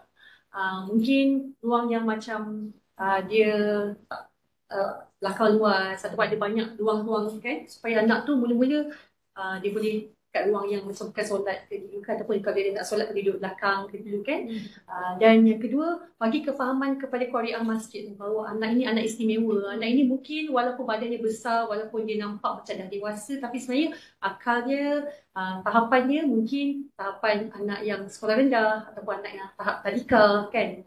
Supaya mereka faham bahawa mereka tak boleh ada expectation yang tinggi pada anak ini. Jadi mereka ada expectation yang realistik lah, bahawa nampak badan besar tapi sebenarnya dia ada autism dan tahapannya mungkin tahapan tadika kan. Ikut tahapan anak tersebut lah. Jadi minta tolong, minta kerjasama ataupun saya minta jasa baik kan untuk terima anak saya supaya anak saya datang ke sini, dan kalau dia buat kesalahan ke bagi tahu kepada saya dan jangan hukum dia terus kan. Saya akan balas kepada saya sendirilah. Dan bagi galakan kepada dia, jangan bagi kata-kata yang kurang baik kepada dia kan. Minta cuba bagi kefahaman dan juga minta kerjasama lah. Dan kita kena faham juga as ibu bapa bahawa tak semua orang akan faham lah. Tapi at least kita cuba untuk communicate lah, untuk bagi tahu dekat orang lain bahawa anak kita ada isu. Dan lepas tu yang ketiga adalah bagi reward kepada anak tersebut lah. Kita tahu walaupun dia tadika, walaupun tahapan dia tadi tahapan sekolah rendah, boleh dilatih kan. Cakap dengan dia, ni kita warm up dulu kan. Macam seminggu sebelum nak sembahyang Jumaat tu, bagi tahu siap-siap yang minggu depan Jumaat nak sembahyang Jumaat kan. Kalau adik nak ikut, adik kena behave. Adik tak boleh jerit-jerit, tak boleh lalu depan jemaah, tak boleh tarik kain jemaah kan. Kalau adik behave, adik boleh dapat satu bintang kan. Nanti balik tu papa bagi adik hadiah. Ada kereta mainan tu contohnya kan, bincang adik tu kan. Itu reward system Kan? Betul. So that kita kena ada balance lah kan. Dan kita tengok kalau macam nampak macam ada hari yang dia memang betul-betul tak okey, memang tak boleh bawa, dan kita kena faham juga yang mungkin tak sesuai lah kan. Tapi itulah kita kena ada balance, kita cuba dan ini antara tips-tips lah. Okay, mungkin kita boleh ke pusing seterusnya dah. Dr. Tahira dan Dr. Syed. Okey, saya ingat pada Dr. Tahira dulu. Seringkali individu dengan masalah autism ni digambarkan sebagai tidak beremosi ataupun sukar mengawal emosi, dan selalunya dikaitkan dengan tingkah laku bermasalah. Jadi adakah kenyataan ini benar atau salah faham? Okay. Terima kasih atas soalan tadi. Kita kena faham bahawa tingkah laku sebenarnya adalah cara komunikasi ataupun ada fungsi dia. Setiap satu tingkah laku ada matlamat dia, ada meaning behind it. Kita panggil kalau macam iceberg kan, ada ice bawah air kan. Tingkah laku ni sebenarnya tip of the iceberg. Tapi what is behind that behavior actually? Contoh macam kita kan, kalau perempuan, even orang normal sendiri kan, kalau perempuan kan, tiba-tiba dia diam kan kat rumah kan, nak cakap dengan husband dia kan. Husband dia kata, kenapa diam ni? Demam ke apa ke kan? Tapi dia tak cakap dengan husband dia. So husband dia macam, kenapa kau diam? Maybe kau just demam kot. Padahal pagi tadi husband dia tak salam dia ke apa kan. So behavior, tapi ada meaning behind it. Dia berajuk dengan husband dia. Husband dia pula tak faham kan. Jadi penting untuk kita fahami apa makna daripada setiap satu tingkah laku tu. Itu orang yang normal pun boleh behave. Kadang-kadang lelaki tak faham perempuan, perempuan tak faham lelaki kan. Kita pun boleh ada miscommunication kan. Tapi betul lagi anak-anak istimewa, mereka yang ada autism ni kebanyakan dia kan ada masalah berkomunikasi kan. Mereka tak boleh bercakap ataupun percakapan mereka bukan tahapan yang normal macam kita. Kadang-kadang sukar dipahami kan. Jadi mereka ada kesulitan untuk bagi tahu apa yang mereka nak, apa yang mereka perlukan. Jadi kita yang kena cari tahu apa yang dia cuba sampaikan ni. Pertama, kita cuba siasat sama ada dia ada tak keperluan-keperluan fisiologi yang tak dipenuhi. Contohnya, dia mengantuk, tak cukup tidur pagi tadi ke, dia lapar ke, sakit ke, ada perut dia memulas ke, kan? Ada tak benda-benda yang berkaitan dengan fisiologi yang perlu kita penuhi. Kemudian yang kedua, ada tak dia mempunyai masalah emosi pada waktu sekarang, kan? Kita tahu mereka ada masalah dari segi sosial dan komunikasi, jadi mereka juga mempunyai masalah untuk urus perasaan mereka. Mereka tak tahu bila mereka rasa marah, geram, rasa takut, mereka tak tahu nak hadap macam mana. Mereka tak tahu nak bagi tahu, luahkan macam mana. Jadi mungkin mereka tengah rasa takut, mungkin mereka tengah rasa tak selesa, mungkin mereka tengah rasa marah, mereka rasa kecewa, tapi mereka tak boleh nak expresskan dalam bentuk perkataan. Jadi kita kena bantu mereka. Boleh jadi ketiga, fungsi mereka bertingkah laku yang mencabar ni sebab mereka nak sesuatu. Dan mungkin sebelum ni kita ada tersilap langkah. Contoh kita reward behavior dia. Contohnya dia berguling-guling atas lantai dekat supermarket, kemudian kita bagi dia candy yang dia nak. Jadi dia belajar. Walaupun mereka tahapan mereka 2 atau 3, mereka masih boleh modeling. Mereka masih boleh learn. tingkah laku. Oh, kalau aku berguling kat lantai, aku akan dapat candy. Jadi aku akan berguling lah lepas ni untuk dapatkan candy. Jadi kita kena bagi dia feedback yang betul. Nak candy? Boleh. Tapi kena minta dan tak semestinya mama akan bagi. Kalau dan kita perlu ajar dia macam mana untuk dia bagi tahu apa yang dia nak. Mungkin kalau dari segi komunikasi kan kita boleh gunakan gambar. Contohnya macam cara untuk pergi ke masjid kan. Step 1 pakai baju yang sopan. Step 2 duduk dalam line. Yang step 3 ambil wuduk ataupun tunjuk gambar-gambar tempat-tempat yang boleh pergi, tempat-tempat yang tak boleh pergi, dalam jemaah kan, tak boleh lalu depan kan. Kita tunjuk dalam bentuk gambar. Ini untuk anak-anak yang dia tak boleh cakap secara perkataan kan, tapi dia boleh tengok dari segi gambar dan dia faham apa yang kita bagi tahu. Kadang-kadang kita nampak dia tak cakap, tapi sebenarnya dia faham apa yang kita cakap. So tengok tahapan anak tersebut. Jadi bantuan alat mengajar ni pun membantu kan, gambar dan sebagainya. Lepas tu kita dari segi emosi tadi, kita kena bantu mereka untuk contohnya kalau macam mereka boleh menulis kan. Kadang-kadang mereka tak boleh cakap tapi mereka boleh menulis kan. Tulis apa yang mereka nak kan. Kenapa? Tulis kenapa mereka jawab nak ni. Ataupun dalam bentuk gambar. Bagi option gambar, kenapa? Tunjuk gambar marah ke, sedih ke apa, dia tunjuk gambar. Ataupun dia nak makan, tunjuk gambar kan. Ni yang ikut tahapan lah kan. Ajar train mereka untuk berkomunikasi dengan baik. Yang kedua, train mereka untuk uruskan perasaan dengan baik. Walaupun mereka tahapan 2 atau 3, mereka masih mempunyai perasaan macam kita. Mereka masih mempunyai keinginan-keinginan seksual macam kita bila mereka dah sampai satu tahapan umur ataupun mereka dah balik kan. Maksudnya mereka dah perubahan fisiologi badan tu masih berjalan walaupun mereka akal mereka ataupun tahapan 2 atau 3 kan. Tapi badan dia, hormon dalam badan dia still berubah. Dia still akan period, dia still akan ada keinginan pada opposite seks kan. Jadi bantu mereka untuk mereka kenal pasti apa yang mereka rasa. Kalau contoh dia tengah mengamuk kat lantai, guling kat lantai, adik tengah marah ni, adik tengah sedih, adik tengah kecewa ni, adik tengah frust. Mama faham adik frust sebab adik tak dapat mainan tu. Faham? Tapi tak semesti kita bagi. Peluk dia, cuba untuk tenangkan diri dia. Bila dia orang tengah tantrum ataupun tengah intense, emosi mereka tengah intense, tengah tak boleh dikawal, penting untuk kita jangan rasional dengan mereka. Tak payah nak cakap ataupun berhujah ke ataupun nak bernegosiasi ke, lebih kepada tenangkan mereka. Cara yang tenangkan ada setengah parents macam mandikan dengan air ke ataupun peluk mereka ke ataupun bagi mereka duduk dalam bilik yang selamat supaya dia selesai tantrum tu baru bincang balik. Tapi pastikan bilik tu macam tak ada benda-benda tajam, benda-benda bahaya. Buka kipas, lampu pencahayaan yang baik kan. Bila dia dah okey, kita sembang dengan dia. Jadi ataupun macam kalau dia energi kan, marah, frust kan, itu energi yang tinggi kan. Jadi dia perlu lepaskan energi tu. Daripada dia baling barang, daripada dia pukul, daripada dia tendang pintu, kita ajar dia untuk contohnya macam lari setempat ke ataupun macam ada treadmill ke, lari kat treadmill ke ataupun tumbuk bantal ke, lepaskan energi tu tapi dalam cara yang sihat dan selamat. Jadi bantu mereka uruskan perasaan mereka. Jadi yang ketiga, kalau mereka berjaya buat seperti yang dirancang, kita boleh buat yang reward chat tadi lah. Macam contohnya, hari ni adik marah, adik marah tapi tak mengamuk hari ni kan. So adik dapat 1 bintang. Dapat 5 bintang, dia dapat hadiah kan. Tapi sebenarnya bincangan dia lah. Mama target nak supaya adik tak mengamuk, tak pukul orang kan. Jadi kalau adik tak pukul orang, hari ni dapat 1 bintang. Ataupun lagi satu cara, kalau adik pukul orang hari ni, adik tak dapat main phone lah hari ni, kita tarik reward dia kan. Dia pun boleh juga cara untuk latih itulah. Tapi bincang dengan mereka dulu lah sebelum nak buat tu kan. Jangan terus buat tak warm up dulu kan. So saya perasan tadi cukup lah. Sentiasa bincang. Jadi walaupun bincang. Betul. Tahap dia, tahap 2 ke 3 masih boleh bincang dengan komunikasi yang sesuai. Betul.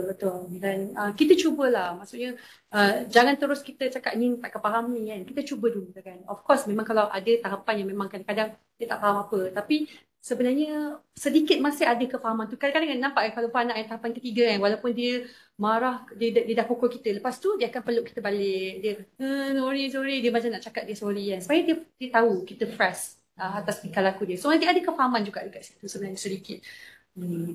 Jadi, itulah.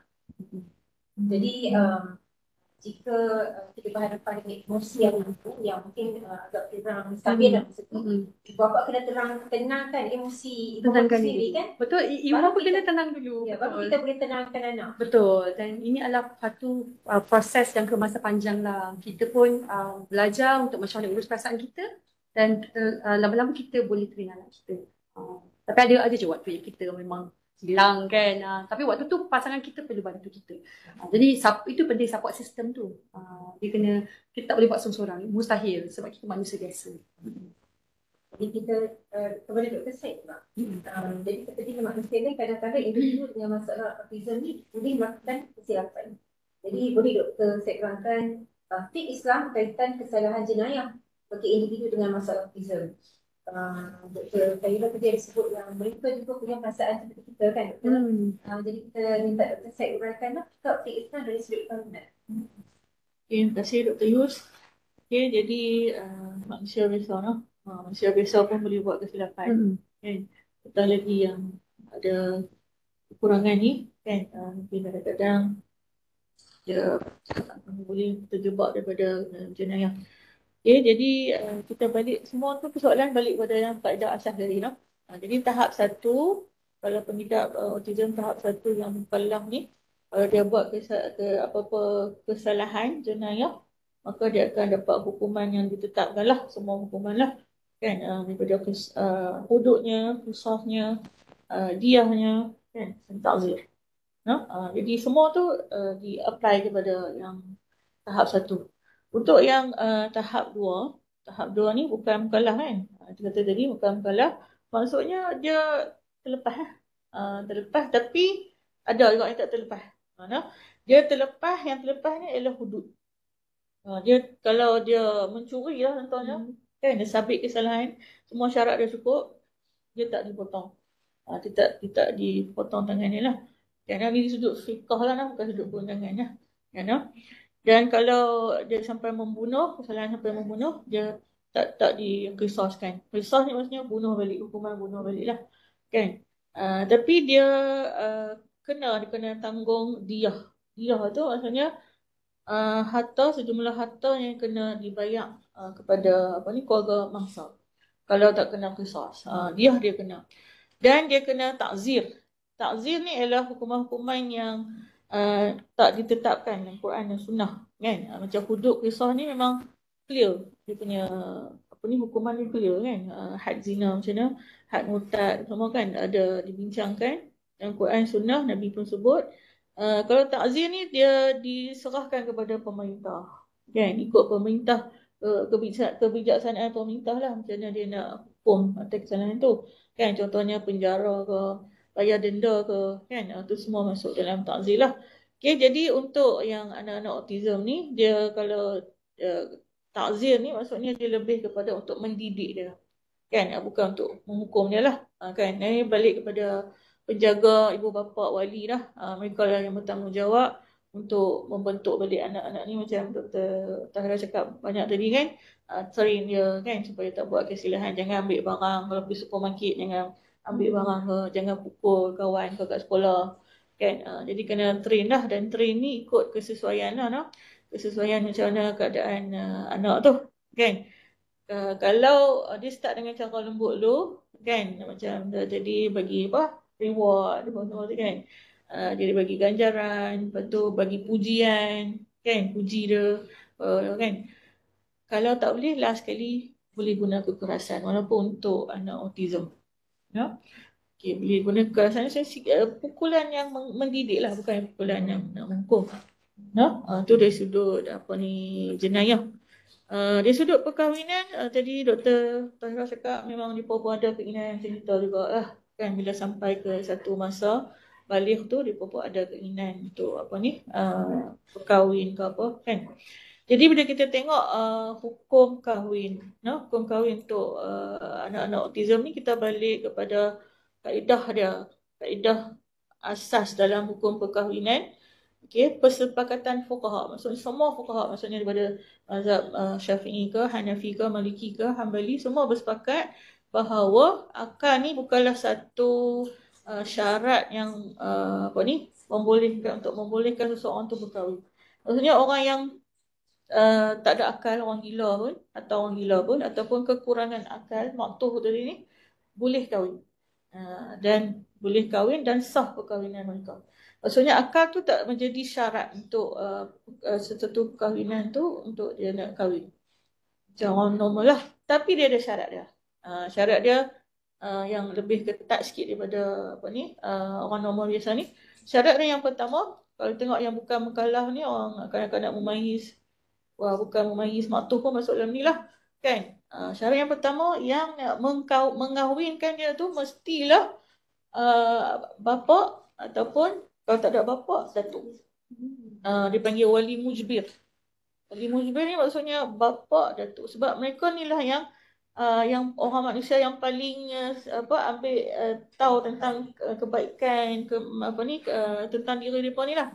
Kan? Yang lain wali-wali yang lain ni macam pak menekan ke abang ke apa ke, dia kurang sikit dah. Kan? Tapi jadi sebab tu ulama dia ketat kan, wali yang boleh kahwinkan mereka ni ialah bapa ataupun datuk. Tak ada bapa, datuk. Dua-dua tak ada, dia tak pergi ke wali yang lain. Dia pergi ke hakim. Hakim dia ambil hak untuk mengahwinkan anak autism ni. Kan kalau bapa tak ada, datuk tak ada, wali hakim. Okey, itu syarat yang pertama. Yang syarat kedua, dia kena ada maslahah. Maslahah maksudnya ada kebaikan daripada perkahwinan tu. Kan? Bila berkahwin tu ada manfaat. Contohnya, ada doktor kata, anak autism ni kalau dia kahwin, dia punya tahap dia tu akan kurang contohnya. Dia kan contohlah saya mungkin lah kan. Itu. Ataupun bagi ada yang doktor yang sebelum ni kan, ceramah yang sebelum ni kata ibu bapa ni duk fikirlah lepas depa meninggal, siapa yang nak jaga anak-anak ni? Kan ada yang dibincangkan juga kan. Okey, jadi perkahwinan adalah salah satu cara lah kan, bagi anak tu kahwin. Tapi dengan syarat pihak yang normal ni kena tahulah, kena setuju, kena tahu yang anak ni ada masalah ni. Kalau mereka setuju, baru boleh. Kan, tu ada maslahah tu, yang kata maslahah. Okay, jadi dua syarat ni. Yang mengahwinkan ialah wali mujbir, ibu, bapa ataupun datuk ataupun hakim lah. Dan dia kena ada maslahah. Kan, orang nak jaga dia kan, ada apa, mungkin dia akan lebih jadi sihat ke. Kan, okay, jadi itu yang di-apply-kan kepada pengidap autism. Okay, tahap satu ni biasalah macam biasa. Ni macam orang normal biasa. Orang normal biasa ni dia ada 5 hukum. Kalau kita tengok, dia hukum berbeza dekat dengan orang kan. Orang normal ni kadang orang dia seorang tu dia dia takut kalau dia tak kahwin ni dia boleh buat maksiat. Jadi hukum wajib kena kahwin satu. Okey, yang kedua dia ada hukum yang sunat. Sunat ni bila orang yang jenis dia ada kemampuan untuk berkahwin dan dia juga ada keinginan nak kahwin. Jadi dia sunat. Kalau makruh ni dia tak ada keinginan dan tak ada juga kemampuan, makruh kahwin. Ni apply kepada yang tahap satu ni. Haram kahwin, kalau dia rasa dia kahwin ni dia akan seksa, menzalimi isteri dia contohnya. Kan, dia tak bertanggungjawab pada isteri dia. Dia tak buat hak-hak dia. Hak-hak sebagai suami ke kan. Jadi ni haram kahwin. Okey, kalau harus dia tak ada keinginan tapi dia ada kemampuan, dia harus kahwin. Ni yang tahap satu, dia ikutlah manusia dia duduk dalam kumpulan mana. Hukum dia tu nah. Okey, jadi pengidap tahap 2 dan 3 macam tadilah, balik pada yang tadi, boleh kahwin, sah kahwin dengan syarat dikahwinkan oleh ibu bapa ataupun datuk dan ada maslahah daripada perkahwinan. Itu syarat tu. Jadi tak ada akal ni tak menjadi syarat lah untuk perkahwinan. Okey, ada satu soalan yang saya rasa mungkin dalam perbincangan ni Dr. Syed dah sentuh, tapi kita bacakan jugalah, mungkin ada yang Dr. Syed nak tambah lagi kan. Jadi pernah timbul isu anak autism dewasa ada keinginan untuk bernikah, dia mungkin tahap 1 boleh bekerja dan berkomunikasi. Netizen menuntut keluarga dan menghukum haram. Apa hukum dalam Islam?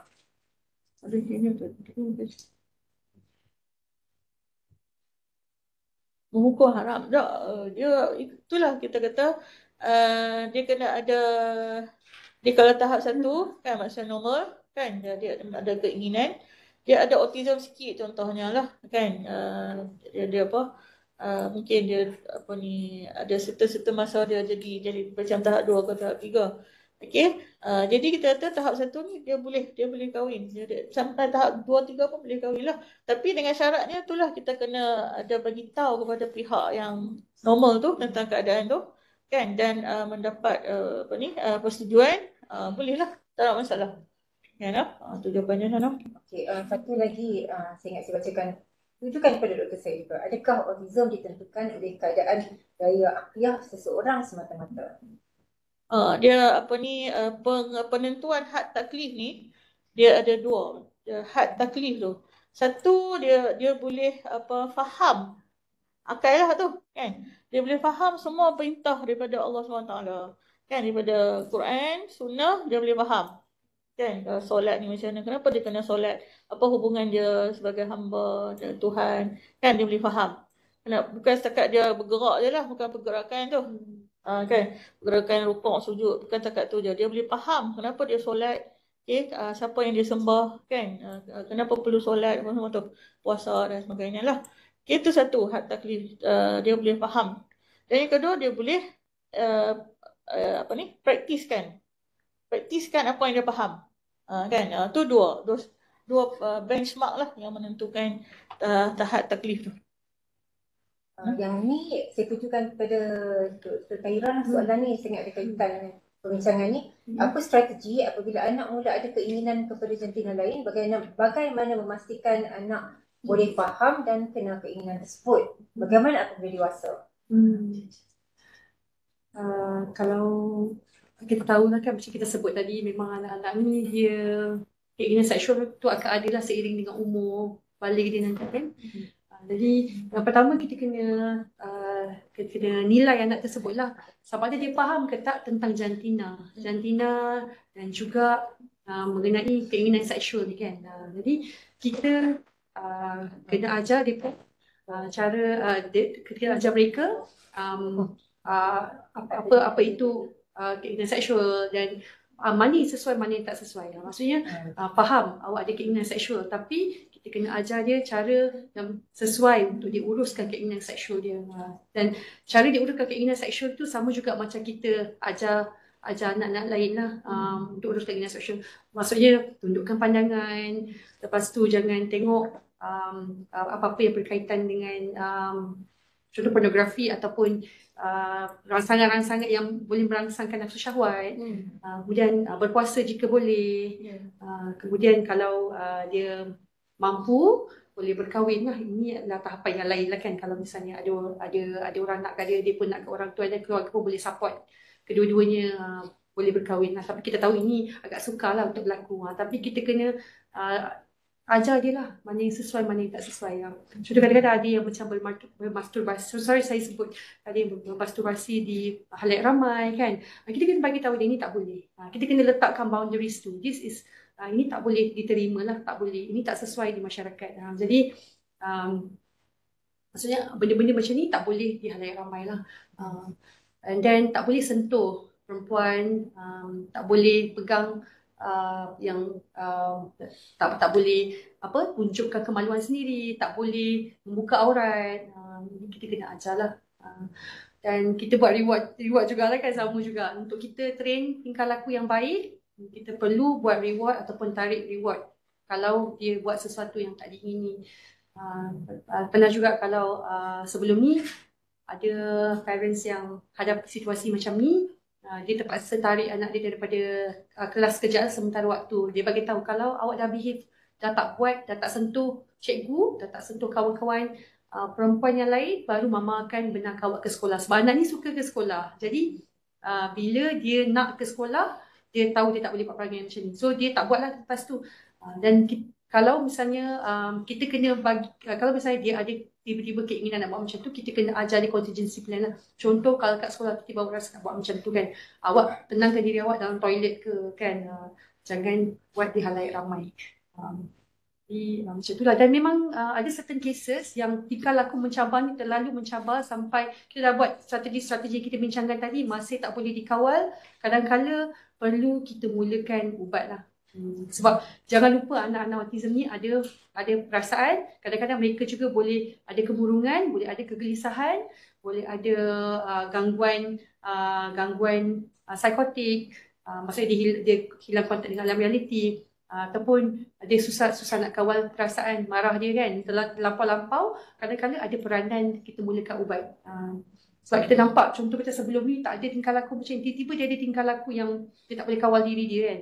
Jadi mungkin dia lepas tu dia macam tak selera makan, dah tidur malam terganggu, lepas tu dah start macam lagi tantrum, mungkin dia ada satu kemurungan ataupun kegelisahan, tapi dia tak boleh bagi tahu kan. Kita tak boleh cukupkan ciri-ciri yang ditetapkan macam ikut yang buku panduan kan, tapi kita macam agak-agak mungkin dia kemurung, tanda-tanda ni macam dia ada kemurungan, mungkin dia ada kegelisahan. Jadi kita start ubat. Bila kita start ubat tu nampak tingkah laku dia lebih baik, dia dah tak buat tingkah laku yang mencabar tadilah. Kadang-kadang ada juga peranan ubat. Jadi perlu untuk bawa mereka ke hospital lah, berbincang dengan doktor tentang isu-isu yang melanda lah. Jangan kita peram dan akhirnya dia meletup. Kalau boleh bawa awal lah. Sebab sentiasa ada jalan keluar. Cara ni tak jalan tak apa, ada cara lain. Kita sentiasa berbincang dua hala untuk membantulah anak-anak ni. Menarik perbincangan kita. Jadi saya rasa saya nak buka sesi ni kepada soalan jika ada yang hendak dimajukan terus kepada penceramah.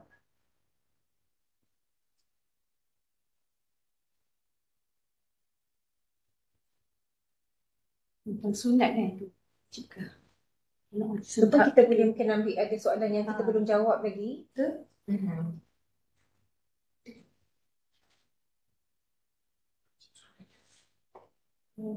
Wajibkah anak autism tahap 3 lelaki untuk bersunat?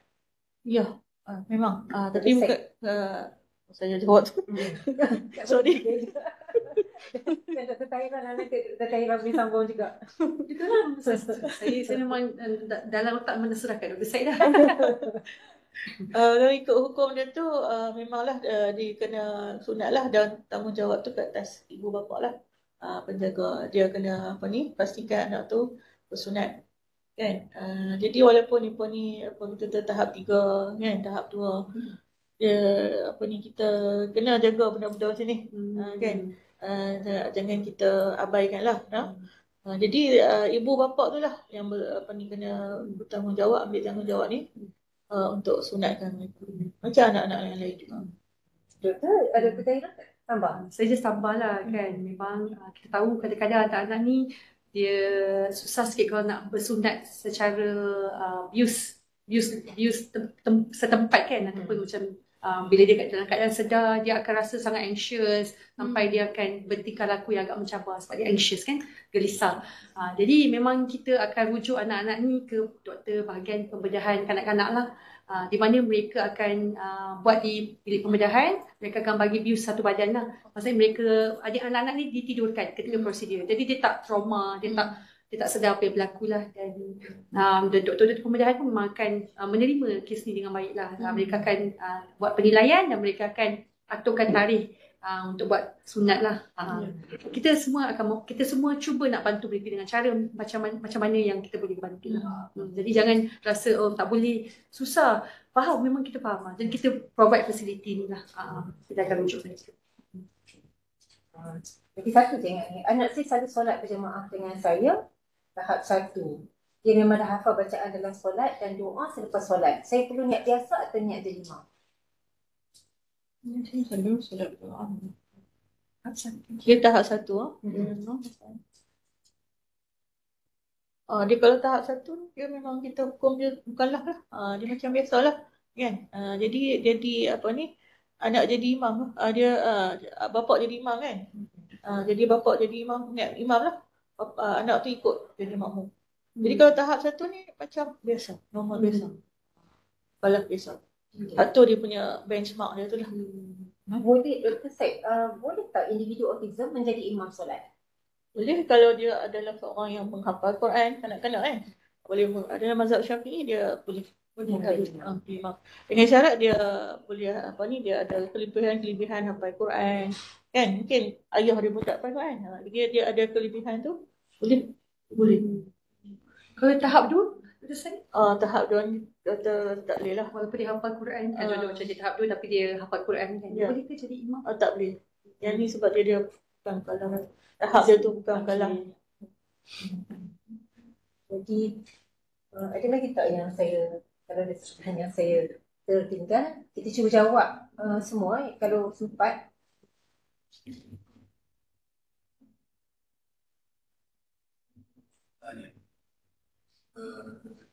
Apa satu boleh pergi dan komunikasi. Dah jawab. Jawab. Mungkin ada lagi yang Dr. Syed dan Dr. Tahira nak sentuh daripada perbincangan sesi 1, 2 dan 3 kita yang nak ditambah lagi.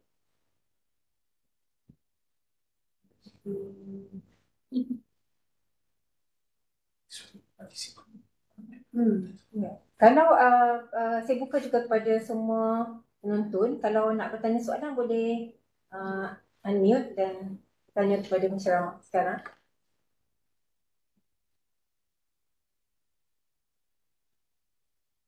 Okey, sambil kita menunggu soalan lagi, jika ada yang boleh Dr. Tahira ataupun Dr. Syed tambah kepada perbincangan. Kesimpulan. Boleh juga. Kita simpulkan apa yang kita bincang ni lah. Okey, jadi kalau Dr. Tahira Boleh Dr. Syed teruskan je. Sebagai kesimpulan lah, apa tadi kita tengok anak-anak tadi kan, walaupun dia tahap 2, tahap 3, perlu diajar juga untuk beribadat pada Allah SWT kan. Perlu dipupuk dalam diri mereka tu cinta kepada Allah SWT sebagai Tuhan dan Nabi SAW sebagai Rasul kan. Sebabnya apa? Sebab kita manusia ni dia kena online dengan Allah selalu kan, dengan Rasul Nabi Muhammad SAW selalu, bukan selalu, sentiasa kan. Manusia tak kira lah yang berakal ke, berakal sempurna ke tak sempurna ke, mesti kena online dengan Allah SWT, barulah hidup kita ni akan dapat rahmat Allah SWT, hidayah, keberkatan. Kalau tak, kita akan binasa lah. Dia ibarat dia macam anak kecil lah kan. Anak kecil yang dengan mak dia tu. Macam mana anak kecil tu dia perlukan mak dia tu kan. Mak dia tinggal seharian. Kan? Macam tu jugalah kita dengan hubungan kita dengan pencipta kita Allah SWT dan Nabi Muhammad SAW.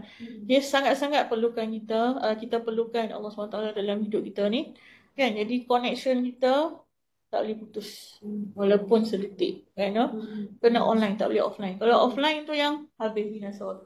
Kan? Dan tambah lagi bila ada anak-anak autism ni yang kadang-kadang orang panggil tak terkawal emosi apa semua ni kan. Jadi zikir tu, peranan zikir tu sebagai penenang mereka tu. Yang tu yang saya highlight lah, nak mengajak semua untuk fikirkan zikir tu. Peranan zikir dan selawat kepada Nabi SAW sangat penting, lebih-lebih lagi kita yang biasa ni perlu kan, tambah lagi anak-anak yang macam yang ada certain time tu dia tak terkawal kan. Jadi sangat penting zikir dan selawat kepada Nabi SAW sebagai terapi. Itu yang pertama. Yang keduanya tentang tadi kita kata anak-anak ni walaupun tahap 2, tahap 3 tadi kan, kalau dia buat kesilapan mesti kena ajak dia jangan buat. Kan, macam Dr. Tahira tadi lah kan, macam tak boleh pukul orang kan, kena ajak dia lah, bagi bintang kan, kena train dia kan. Sebab apa? Satu, itu adalah larangan, Allah tak boleh buat satu kan, itu perintah Allah tu, tak boleh buat benda tu, curi pukul orang ke apa. Satu lagi, karamah dia tu sebagai manusia. Karamah maksudnya kemuliaan. Manusia ni adalah sebaik-baik makhluk Allah SWT kan. Makhluk yang terbaik adalah manusia. Kan? Jadi kita tak boleh biarkan anak-anak kita ni walaupun tahap 2, tahap 3 ni kan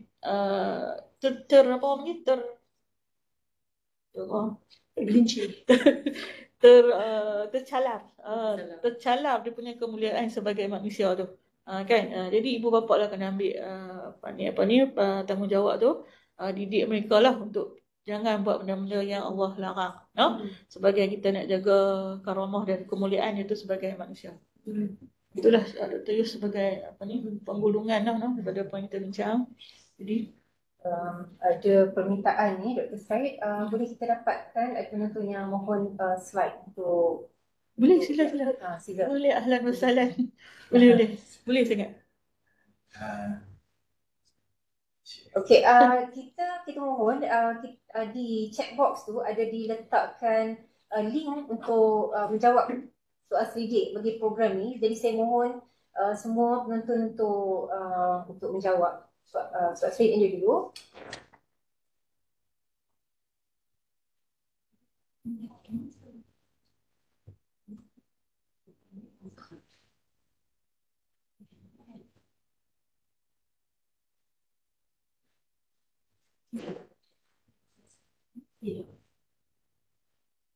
Ini adalah QR code bagi soal selidik ini.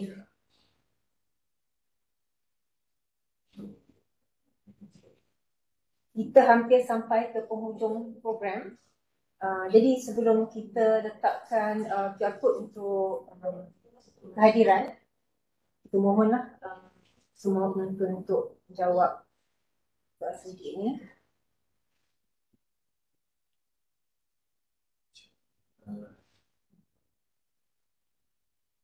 Share slide dia. Maybe saya boleh buka the draft. Teknikal sekarang sebenarnya sedang cuba untuk memberi link, menyediakan link bagi slide yang diminta tu. Saya ingat sebab penceramah pun bersetuju dan memang sangat, saya ingat saya sendiri nampak sangat bermanfaat lah slide yang kita tengok tadi kan.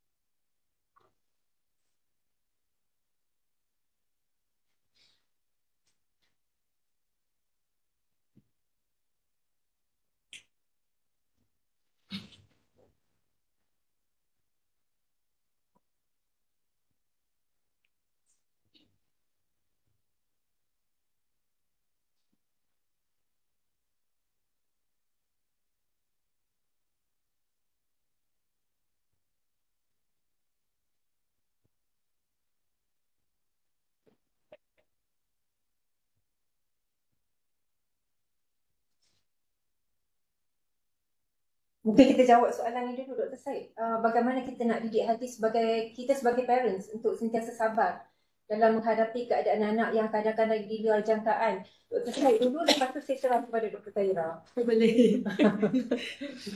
Okey, alhamdulillah.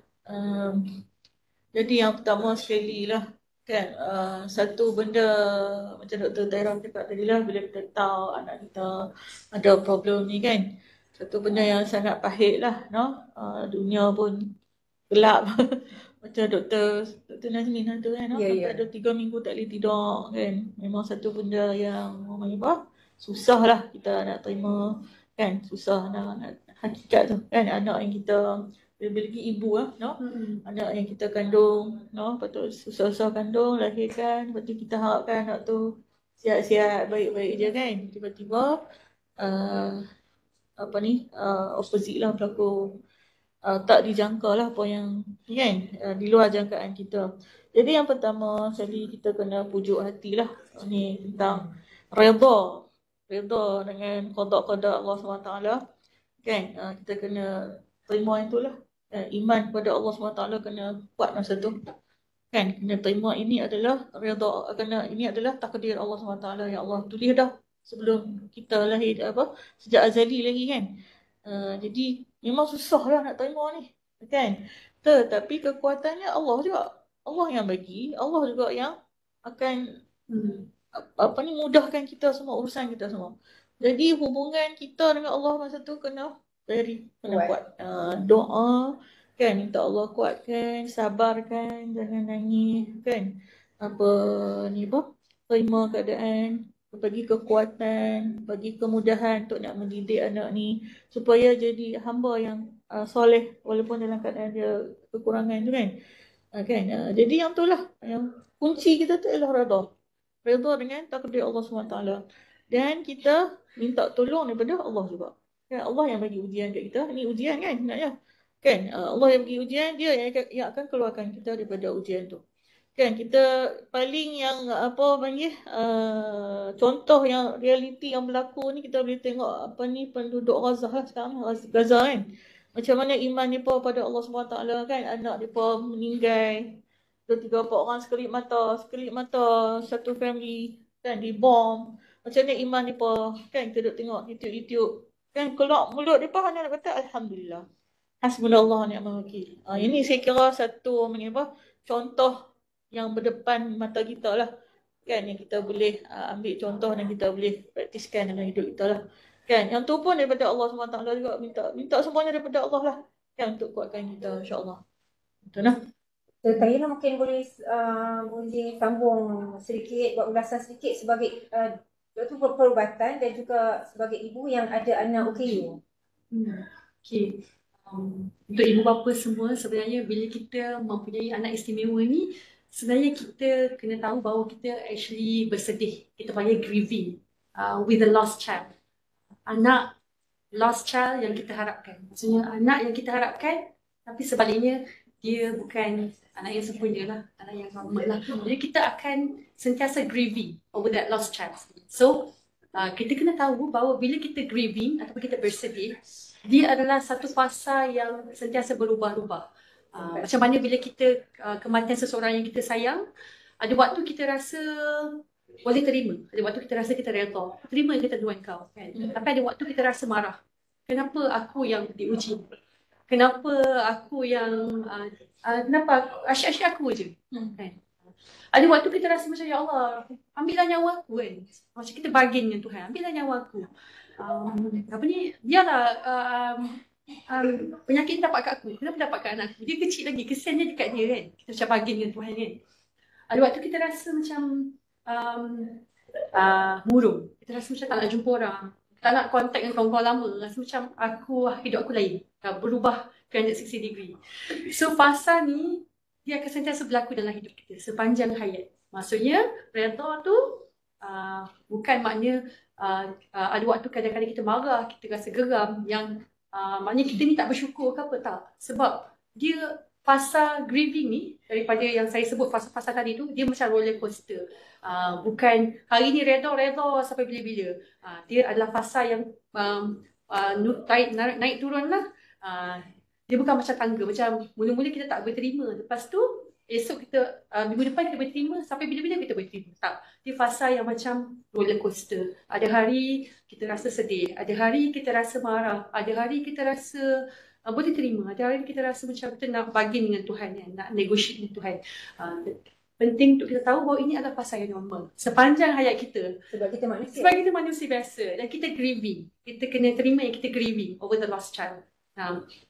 Jadi bila kita tengah rasa down tu, penting untuk kita cari support system kan. Macam saya, alhamdulillah saya di psychiatry, jadi saya banyak kawan-kawan yang dalam bidang psychiatry juga. Jadi mereka lah terapi saya luahkan kepada mereka, dan mereka mendengar, mereka akui apa yang saya rasa dah lega dekat situ. Walaupun mereka tak boleh bantu dari segi anak-anak saya, tak boleh pun nak bawa anak saya terapi dan sebagainya, tapi bila dia dengar, dia validate ataupun dia akui apa yang saya dah rasa lega dah dekat situ kan. Jadi penting untuk kita cari tempat untuk kita mengadu, support system dan tempat untuk kita luahkan. Cari orang yang kita boleh percaya. Sebab sebenarnya nampak macam simple kan, luahan perasaan ni kan. Tapi tak semua orang boleh buat sebenarnya. Sebab tak semua orang daripada kecil dia biasa luahkan perasaan. Kalau macam mak bapak dia jenis yang kalau dia luahkan sikit, tak ada apa lah, okey je. Alah, aku boleh buat ni, macam kena pancung kan. Jadi dia tak biasa luahkan perasaan ni. Kalau aku luahkan pun kena pancung, banyak pendam je. Jadi perlu luahkan. Jadi ini satu kemahiran yang kita perlu belajar untuk meluahkan, dan kita kemahiran untuk mencari orang yang kita boleh luahkan, yang boleh jaga rahsia, yang boleh bagi nasihat yang sepatutnya. Jadi kemahiran meluahkan perasaan. Kemudian yang seterusnya adalah penjagaan diri. Faham anak-anak kita ada autism kan, kita rasa macam tak boleh nak terlepas pandang, macam tak boleh buat salah sikit. Tapi sebenarnya kita kena jaga diri kita dulu. Macam tidur kena cukup, Makan kena berhasiat, minum air kena banyak. Sebab ini adalah kita punya persediaan lah untuk berhadapan dengan dia yang lagi mencabar tu kan. So kita kena siapkan diri kita. Penjagaan diri sangat penting. Ada waktu kita kena respite care. Respite care tu maksudnya kita perlu time off. Macam weekend ni, hari Sabtu mama nak pergi salon jap, buat rambut kan. Tak tolong papa jaga. Papa tak boleh jaga, upah orang untuk jaga. Ataupun adik-adik lain, upah dia untuk jaga. Cari jalan untuk kita respite care. Time off, jaga diri kita. Jangan cari alasan untuk tak respite care tu. Jangan macam, saya tak boleh nak letakkan sesuatu, faham. Kadang-kadang macam ada keluarga yang tak berapa supportive kan. Tapi cari support system yang lain. Kena bayar pun, tak apa, cari duit kita bayar dia. Sebab kita perlu time off tu. Respite care kita panggil. Lepas tu seterusnya adalah itulah berdoa lah, berdoa pada Allah kan. Saya ingat ada satu fasa tu anak saya memang tak mau berak dekat toilet. Saya dah cuba macam-macam, saya buat star chart, saya buat reward system dengan dia. Saya puji lah apa semua kan. Waktu tu saya memang saya doa je pada Allah. Saya doa tiba-tiba je dia nak buat sendiri lepas tu. So kadang-kadang doa tu sangat penting lah. Sebab Allah lah yang membuka hati manusia. Dan sepanjang perjalanan saya memang ramai orang baik-baik yang membantu saya. Jadi bila kita diuji, ini dah peranan kita lah, minta pada Allah, minta bantuan orang lain. Jangan segan, jangan macam bila kita once kita ada anak special ni, dah tak mau bergaul dengan jiran, tak mau bergaul dengan kawan-kawan. Supaya itulah potential support system kita. Bila kita cerita, tak semestinya orang akan reject kita. Bila kita cerita, kita tengok rupa-rupanya lagi ramai orang yang membantu kita. Jadi sebenarnya kita kena open up. Dalam masa saya memang ramai seorang yang baik-baik saya jumpa. Alhamdulillah. Dengan setiap after lepas hujan ada matahari dan ada pelangi lah. Dan saya dapati keluarga saya lebih kuat lah setelah diuji dengan anak istimewa ni. Kita grow stronger as a family together lah. Kan? Dan itulah yang terakhir sekali. Bila kita diuji, kita perlu buat yang kita bincang tadi. Tapi ketahuilah bahawa hidup ni adalah roda. Jadi orang komuniti yang mendengar ni perlu menjadi orang yang baik lah. Maksudnya menjadi orang yang memberi support kepada orang yang memerlukan, orang yang diuji, iaitu ibu bapa yang punya anak istimewa ni lah. Sebab suatu hari nanti kita pun akan diuji. Kita tak tahu dalam bentuk macam mana. Waktu tu Allah akan balas balik dengan orang yang pula bantu kita. Jadi masyarakat perlu mengubah persepsi kepada anak-anak istimewa ni bahawa mereka juga adalah kejadian Tuhan. Mereka tak minta dilahirkan sebegini. Kita perlu fikir macam mana nak tolong mereka. Macam mana nak tolong ibu bapa mereka. Instead of kita melabel, memberi judgement, ataupun mensisihkan mereka, fikir macam mana untuk kita bantu mereka. Nak tolong saya tengokkan anak kejap ke? Kan, kalau ibu bapa solat kan, contoh kat masjid kan. Saya tolong tengok kejap kan. Ataupun macam saya kat supermarket kan, mak lagi toilet kan, saya tolong tengok kejap kan. Jadi orang yang always offering help, apa lagi saya boleh bantu? Itu juga sistem sokongan yang betul. Masyarakat kita kena jadi masyarakat yang lebih terbuka dan membantulah daripada macam nak pelik weh. Saya pernah ada adik saya pun istimewa juga dekat supermarket, macam cashier kan, cakap itu pelik weh. Lepas tu bila saya dengar tu, instead of saya marah ke, saya terus tiba kalau saya nak cerita adik saya memang istimewa, dia macam ni, jadi sebab tu dia behave macam ni lah. Dan bukan easy untuk kami jugalah kan, tapi kita cuba nak integrate dia dalam masyarakat, sebab tu kita bawa dia. Jadi saya minta puan faham lah, kadang-kadang kita kena macam tu lah. Educate masyarakat. Kalau ada peluang tu educate. Whatever you think, I will educate you. Kan? So you have to know what I think. You have to know my perception. Sebab mungkin awak bertindak macam tu sebab awak tak faham. Sebab awak tak tahu pasal benda ni. Saya yang tahu, saya saya ambil peluang ni untuk saya ceritalah supaya mungkin tambah kefahaman daripada puan. Kalau puan tak faham pun tak apa, saya try. Macam tu. Mungkin? Kita just in case penonton terlepas pandang, kita dah kongsi link pada slide di chat box. Saya ingat ini akan jadi soalan yang terakhir lah ya, Doktor. Kenapa boleh terjadi anak yang dah nampak muda matang, dah sekolah menengah tapi berpatah balik ragam dia untuk lebih berkawan dengan kanak-kanak? Perlu untuk kita berbincang dengan dia lah kenapa jadi macam tu kan. Anak kita ni walaupun tak normal ke setiap hari, kalau boleh kita ada perbualan dengan dia. Apa yang kita buat kat sekolah hari ni. Happy ke tak happy kat sekolah, kawan-kawan macam mana, cikgu macam mana, belajar macam mana. Kod-kod lah, ada benda jadi kan, tak perasan. Contoh macam ada orang bully dia ke, so that's why dia rasa tak happy, that's why dia prefer untuk kahwin kawan budak-budak kecil, sebab budak-budak kecil lagi menerima dia. Semua orang nak dia terima kan. Kalau budak-budak tak terima dia, that's why dia kawan budak-budak kecil. Jadi penting untuk kita sembang dengan dia untuk kita nilai kenapa dia tingkah laku macam tu kan. Lepas tu kalau kita rasa macam macam ada yang lain macam tidur dah tak jerap, makan pun dah tak lalu, lebih menyendiri, nampak mula naik angin kerap, mungkin kita perlu bawa ke jumpa doktor lagi awal lah. Kadang-kadang appointment ni kadang-kadang memang lambat lagi kan, tapi sebenarnya kita open juga untuk klien-klien kita untuk bawa lebih awal. Kalau ada isu-isu tertentu lah, isu-isu baru, boleh je buat lagi awal untuk berbincang dengan doktor kan, untuk membantu kita. Mungkin dia penting untuk perbincangan dua hal itulah dengan anak kita dan juga dengan terapis ataupun doktor kita, supaya kita boleh figure out what's going on. Okay. Kita akan kongsikan QR code untuk attendance sekejap dia lagi. Jadi saya ribuan terima kasih lah diucapkan kepada kedua penceramah Dr. Tahira dan Dr. Said di atas perkongsian ilmu yang saya pasti semua orang kata sangat menarik dan bermanfaat berkenaan autism dan taklif syar'i. Semoga apa yang kita pelajari hari ini dapat membantu kita meningkatkan kesedaran dan kefahaman guru, ibu bapa, masyarakat tentang autism, dan kita melihat perkara ini dari perspektif Islam.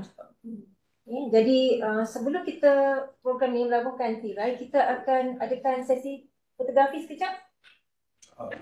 Jadi saya mohon bantuan teknikal lah untuk mengambil gambar.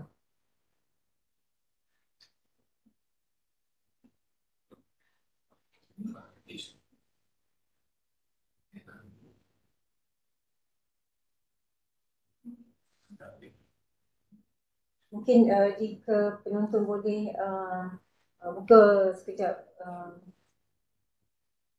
kamera untuk kita mengambil gambar sekejap.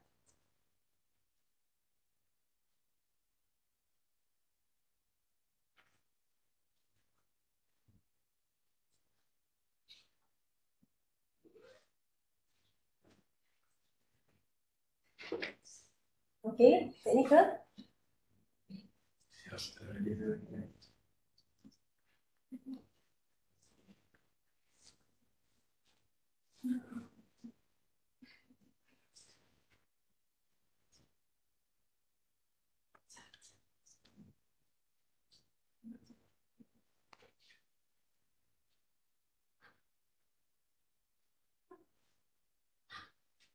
Okay, saya teruskan ya. Teknikal. Jadi dengan berakhirnya sesi fotografi sebentar tadi, maka berakhirlah program podcast kita pada hari ini, dan saya sekali lagi ucapkan ribuan terima kasih kepada Dr. Syed Sultan dan Dr. Tahira di atas perkongsian ilmu sangat bermakna pada hari ini. Jadi bagi pihak penganjur, kami menyusun 10 jari. Mohon maaf jika terdapat sebarang kekurangan sepanjang program ini berlangsung. Sesungguhnya yang baik itu dari Allah dan yang buruk itu daripada kami sendiri. Dan kami doakan semoga urusan tuan-tuan dan puan-puan sentiasa dimudahkan Allah. Tak boleh sebab dia lain. Itu yang boleh bantu tak untuk QR code? Aku boleh share, but nak tangkap gambar. Tak apa, it's okay. Kita kongsikan QR code dulu lah.